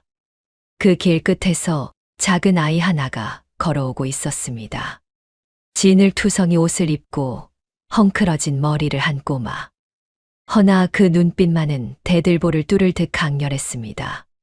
담이었습니다. 조판서가 미간을 찌푸렸습니다. 뭐냐, 저 놈은? 포졸들이 다미를 막아섰습니다. 이 거지 녀석이 여기가 어디라고 감히 형 집행을 방해해. 하지만 다미는 물러서지 않았습니다. 오히려 포졸들을 밀치고 사또 앞까지 뚜벅뚜벅 걸어 나갔습니다. 그리고 품속에서 무언가를 꺼내 높이 들었습니다. 시문 선생이 준 옥패였습니다. 상소하러 왔소이다. 이 형 집행은 명백한 불법이요. 다미의 목소리는 더 이상 떨리지 않았습니다. 말더듬이의 흔적은 찾아볼 수 없었습니다. 아이의 몸을 하고 있지만 그 기세는 천하를 호령하는 장군 같았습니다. 사또가 옥패를 보고 흠칫 놀랐습니다. 천하의 명창시문의 옥패를 가진 아이라니. 함부로 내칠 수 없었습니다. 네 이놈. 불법이라니. 죄인의 죄가 명백하고 증거 또한 확실한데 무엇이 불법이란 말이냐? 다미는 조판서를 노려보며 입가에 서늘한 미소를 지었습니다. 증거요? 그 증거가 가짜라면요. 그리고 진짜 도둑이 저기 앉아 있다면요. 다미는 손가락으로 조 판서를 정면으로 가리켰습니다. 장내가 발칵 뒤집혔습니다. 감히 호조 판서를 도둑이라 지칭하다니. 조 판서의 얼굴이 불그락푸르락해졌습니다. 저 미친놈이 당장 저 놈의 주둥이를 찢어라. 다미가 말을 끊고 치고 들어왔습니다. 두려우십니까, 대감? 제가 입을 여는 순간 당신의 그 더러운 연극이 끝날까봐 두려우신 겁니까? 다미는 사또를 향해 고개를 돌렸습니다. 사또 나으리, 저에게 딱 식경만 주십시오. 제가 제 목숨을 걸고 이 사건의 진실을 소리로 증명해 보이겠습니다. 식경이라. 사또는 조 판서의 눈치를 살폈습니다. 조 판서는 기가 차다는 듯 코웃음을 쳤습니다. 좋다. 딱 식경이다. 그 안에 증명하지 못하면 내 놈의 혀를 뽑아 성문 앞에 매달 것이다. 감사합니다. 다미는 몸을 돌려 조 판서의 수하이자 사건 당일 별채 경비를 섰던 하인들의 우두머리 거칠이 앞으로 다가갔습니다. 거칠이는 팔짱을 낀 채 다미를 내려다보며 비릿하게 웃었습니다. 뭐야, 꼬맹이. 나한테 볼 일 있냐? 다미는 거칠이의 눈을 피하지 않고 똑바로 쳐다보았습니다. 아저씨. 도둑이 불상을 훔쳐서 수레에 싣고 뒷문으로 도망쳤다고 했죠. 그래. 내가 놈들의 뒷덜미를 잡을 뻔했는데 워낙 빨라서 놓쳤다. 그 수레 무거웠나요? 당연하지. 황금 불상이 들었는데 바퀴가 땅에 콱 박힐 정도로 무거웠어. 다미는 고개를 끄덕였습니다. 그렇군요. 무거웠다.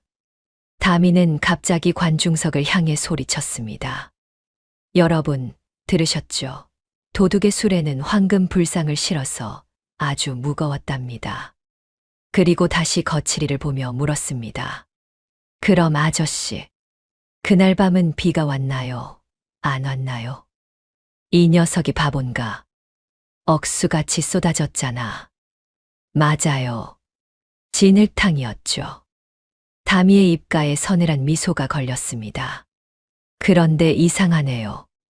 제가 듣기로 그날 밤 뒷문으로 빠져나가는 수레바퀴 소리는 달그락, 통통이었습니다. 그게 무슨... 진흙탕길을 가는 무거운 수레는 쩍쩍하고 땅을 찢는 소리가 납니다. 바퀴가 진흙을 파고드니까요. 그런데 그날 밤 수레는 통하고 튀어 올랐어요. 마치 작은 돌멩이 위를 굴러가듯이. 다미의 눈이 번쩍 뜨였습니다. 아저씨, 쌀 한 가마니도 안 실린 빈 수레가 아니고서야 어떻게 진흙탕 위를 날아다닙니까? 거칠이의 얼굴이 당황으로 붉어졌습니다. 이놈이 무슨 헛소리야. 내가 봤어. 바퀴가 푹 꺼져 있었다고. 봤다고요? 다미는 한 걸음 더 다가갔습니다. 그날 밤은 칠흑같이 어두웠고 횃불도 꺼져 있었는데 바퀴가 꺼진 걸 눈으로 봤다고요? 아저씨는 고양이 눈입니까? 그건 느낌이 그랬다는 거지. 느낌? 법정에서 느낌을 증언합니까? 다미의 목소리가 날카로워졌습니다. 아이의 말투가 아니었습니다. 좋습니다. 100번 양보해서 아저씨 말이 맞다고 치죠. 그럼 하나 더 묻겠습니다. 다미는 이번엔 조 판서 쪽에 서 있는 다른 하인을 지목했습니다. 저기 곰보 아저씨. 아저씨는 그날 불상을 궤짝에 담아서 별채로 옮겼죠. 그렇다. 궤짝을 내려놓을 때 소리가 어땠나요? 어땠냐니? 엄청 컸지. 쿵 하고 땅이 울릴 정도였어. 그렇죠. 황금은 무거우니까요. 다미는 사또를 향해 돌아섰습니다. 사또 나으리. 황금은 무겁지만 물은 금속입니다. 그리고 불상은 훼손을 막기 위해 비단으로 감싸서 궤짝에 넣었을 겁니다. 그렇다면 바닥에 내려놓을 때 소리는 충격을 흡수해서 둔탁하게 울려야 합니다. 다미는 바닥에 있던 돌멩이 하나를 집어 들었습니다. 그런데 그날 괴짝을 내려놓는 소리는 쿵 하고 튀어오르는 소리였습니다. 안에 딱딱한 돌덩이나 쇠뭉치가 들어있을 때 나는 반발력이 있는 소리였죠. 다미는 돌멩이를 바닥에 패대기 쳤습니다. 딱 하고 튀어오르는 소리가 관아 마당을 울렸습니다. 안에 든 건 금이 아니었습니다. 무게를 맞추기 위해 채워 넣은 돌덩이였습니다. 관중석이 술렁거리기 시작했습니다. 조 판서가 자리를 박차고 일어났습니다. 이놈, 내 놈의 그 얇은 귀 하나로 감히 판서의 하인들을 모함하느냐, 소리. 그따위 주관적인 느낌이 무슨 증거가 된다는 말이냐. 다미는 피식 웃었습니다. 소리는 사라집니다. 맞습니다. 하지만 소리가 남긴 흔적은 사라지지 않습니다. 흔적. 거칠이 아저씨가 거짓말을 하고 있다는 움직일 수 없는 물적 증거가 지금 연화각 뒷문에 그대로 남아 있습니다. 다미는 손가락 2개를 펴 보였습니다. 수레바퀴 자국입니다. 조 판서의 눈썹이 꿈틀했습니다. 들어올 때 괴짝을 싣고 온 수레바퀴 자국은 깊게 파여 있습니다. 안에 돌덩이를 잔뜩 채워왔으니까요. 하지만 나갈 때 도둑이 타고 갔다는 수레바퀴 자국은 아주 얕습니다. 빈 괴짝만 싣고 나갔기 때문입니다. 다미는 사또에게 무릎을 꿇고 읍소했습니다. 사또 나으리, 지금 당장 포조를 보내 연화각 뒷문 진을 바닥을 확인해 보십시오. 사또는 무릎을 탁 쳤습니다. 오호라, 일리가 있구나. 여봐라, 당장 연화각으로 가서 바퀴 자국을 탁 보내 오라. 조 판서가 다급하게 소리쳤습니다. 사또, 저 놈은 지금 시간을 끌고 있는 것이오. 저 놈이 아무리 혓바닥을 놀려봤자 사라진 불상이 나오지 않는 한 범인은 매항이다. 조 판서의 말에도 일리는 있었습니다. 바퀴 자국만으로는 훔친 사람이 누구인지 밝힐 수 없으니까요. 다미는 고개를 숙였습니다. 어깨가 가늘게 떨리고 있었습니다. 조 판서는 다미가 무서워서 우는 줄 알고 껄껄 웃었습니다. 하하하, 이제야 본색이 드러나는구나. 무서우냐? 억울하냐? 허나 다미는 울고 있지 않았습니다.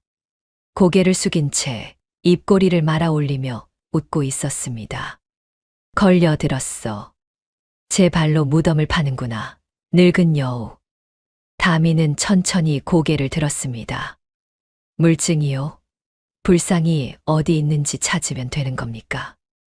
그래, 찾아봐라. 조 판서가 소리쳤습니다. 다미는 흙 묻은 손을 털고 일어났습니다. 그리고 손가락으로 조 판서의 발을 가리켰습니다. 그럼 묻겠습니다. 대감. 대감의 신발에는 왜 푸른 이끼가 묻어 있습니까? 조 판서의 웃음이 딱 멈췄습니다. 그는 황급히 자신의 신발을 내려다보았습니다. 비단신 밑창과 옆면에 거무튀튀한 진흙과 함께 푸른 이끼가 말라붙어 있었습니다. 어제는 비가 오지 않았습니다. 그런데 대감의 신발은 젖어 있었고 그늘진 곳에서만 자라는 이끼가 묻어 있었습니다. 다미는 관중들을 향해 외쳤습니다. 여러분, 맑은 날 대감마님이 진흙과 이끼를 밟을 수 있는 곳이 어디겠습니까? 대감댁 안에서 가장 은밀하고 해가 들지 않으며 축축한 곳. 다미는 다시 조 판서를 향해 손가락을 겨눴습니다. 대감댁 뒤편 툇마루 밑. 조 판서의 얼굴이 백지장처럼 하얗게 질렸습니다. 그리고 저는 들었습니다. 제가 쫓겨나던 날 새벽 대감댁 담장 너머로 들려오던 소리를요. 다미는 눈을 감고 그날의 소리를 읊조렸습니다. 옹, 옹. 그건 바람 소리가 아니었습니다. 땅속에 묻힌 빈 항아리가 울리는 공명음이었습니다. 그리고 그 소리와 함께 들리던 삐걱거리는 나무 소리. 썩은 툇마루가 비명을 지르는 소리였죠. 다미는 눈을 번쩍 떴습니다. 사또 나으리, 지금 당장 조판서 댁을 수색하십시오. 안채 뒤편 툇마루 밑을 파보십시오.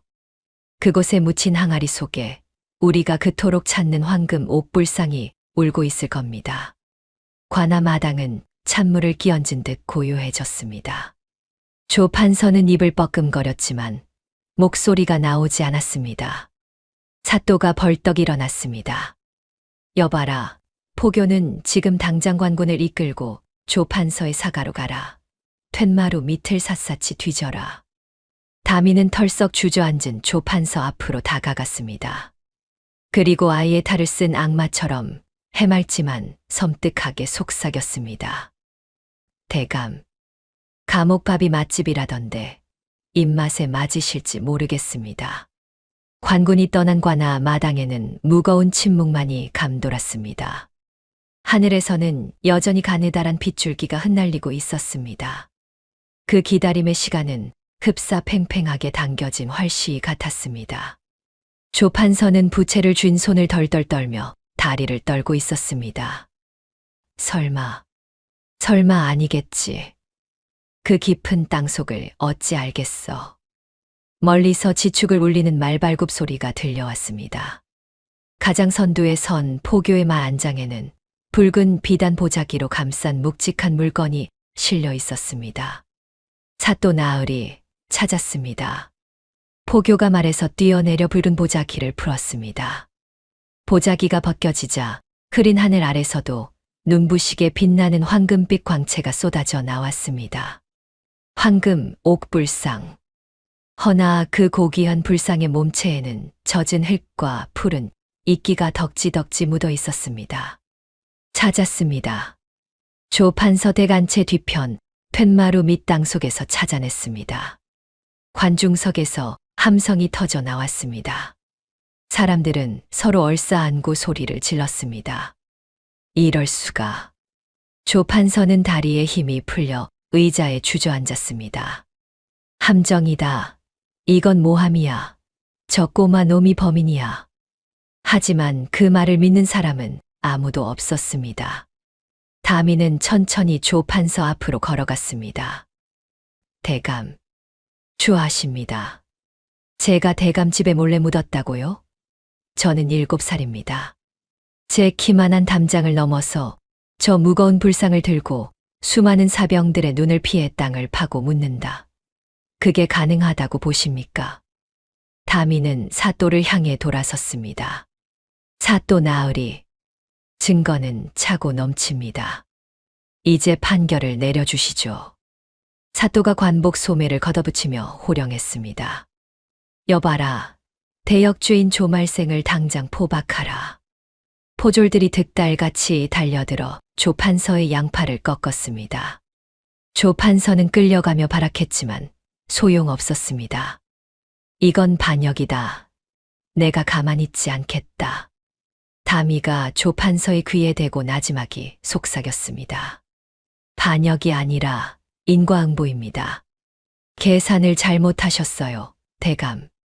당신은 황금의 무게만 계산했지 사람의 목숨 무게는 계산에 넣지 않았으니까요. 조판서가 끌려가고 매향의 결박이 풀렸습니다. 풀려난 매향은 바닥에 주저앉아 울음을 터뜨렸습니다. 다미는 쭈뼛거리며 매향에게 다가갔습니다. 어머니, 괜찮아? 매향이 고개를 들어 다미를 보았습니다. 그리고 와락 다미를 끌어안았습니다. 다마, 내 새끼. 미안하다, 미안해.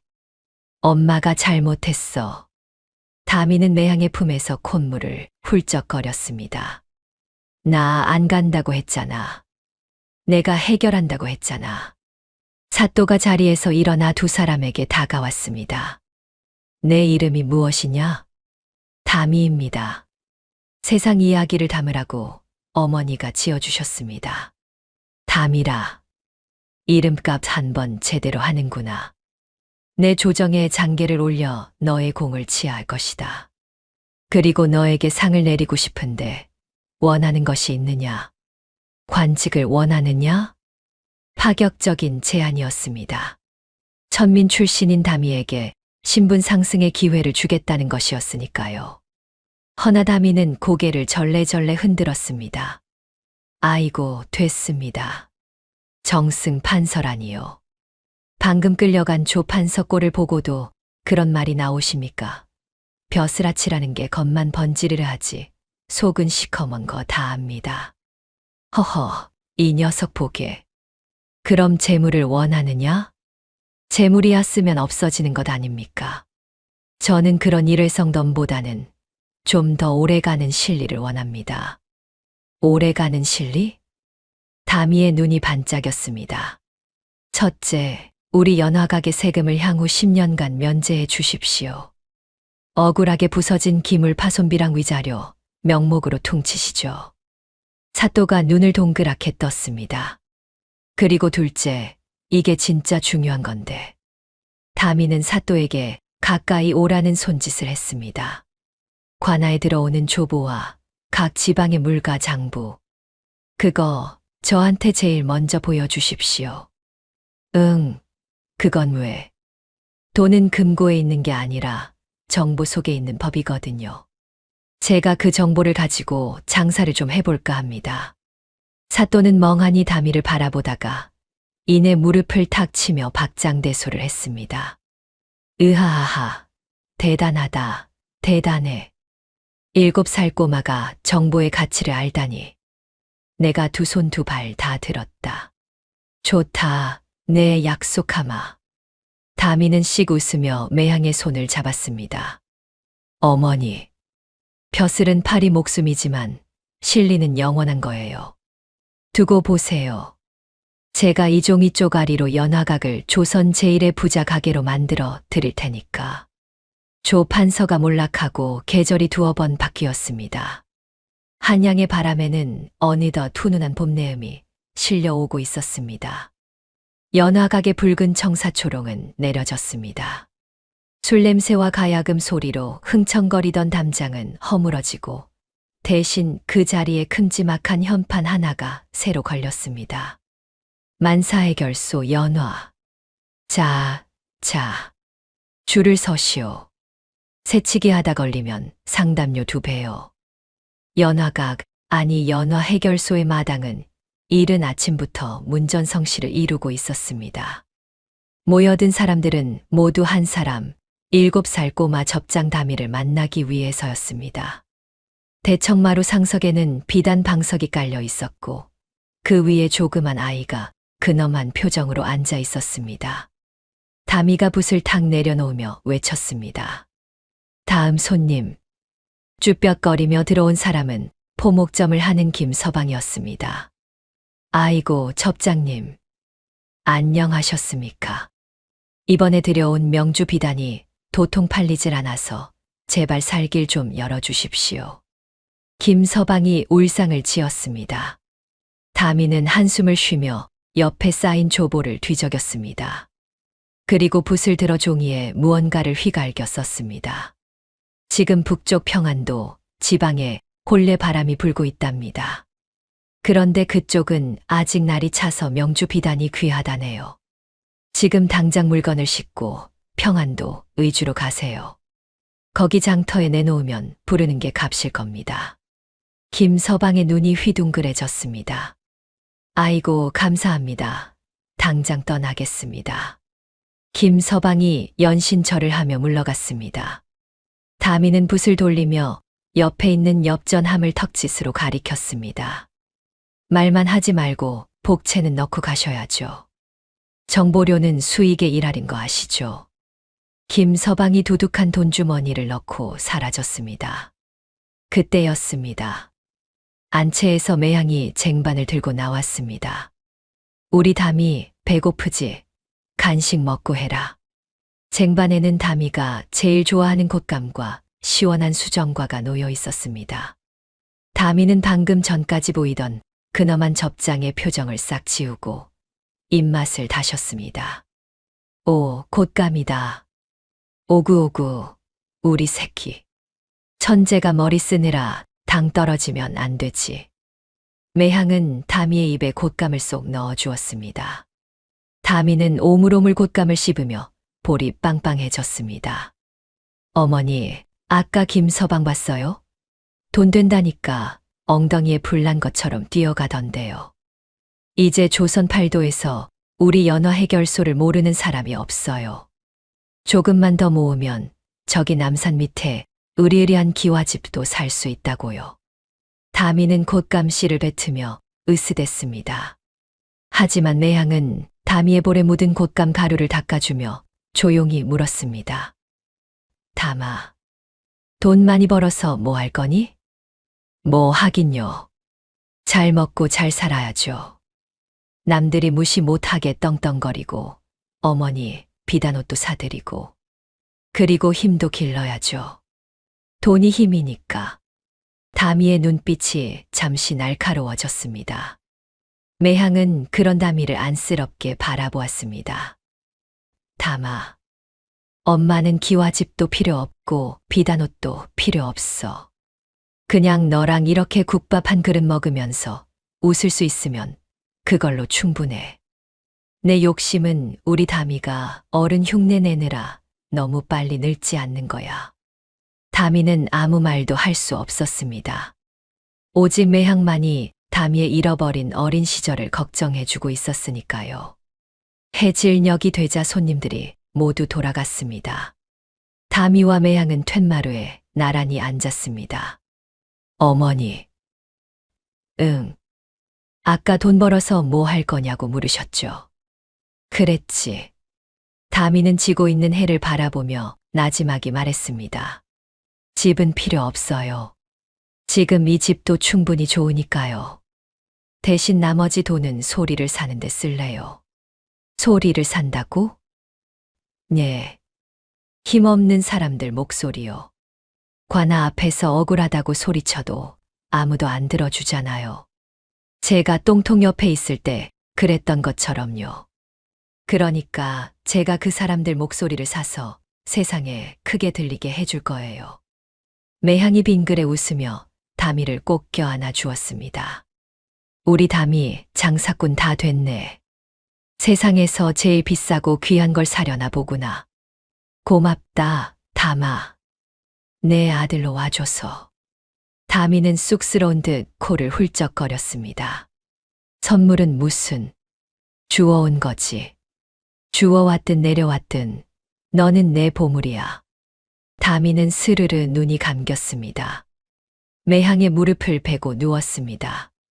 천하를 호령하던 꼬마 접장의 얼굴은 사라지고 어느새 곤히 잠든 7살 아이의 천진난만함만이 남아 있었습니다. 매향은 잠든 다미의 위로 이불을 덮어주며 툇마루 너머로 보이는 한양의 풍경을 바라보았습니다. 어둠이 내리고 별이 하나둘 떠올랐습니다.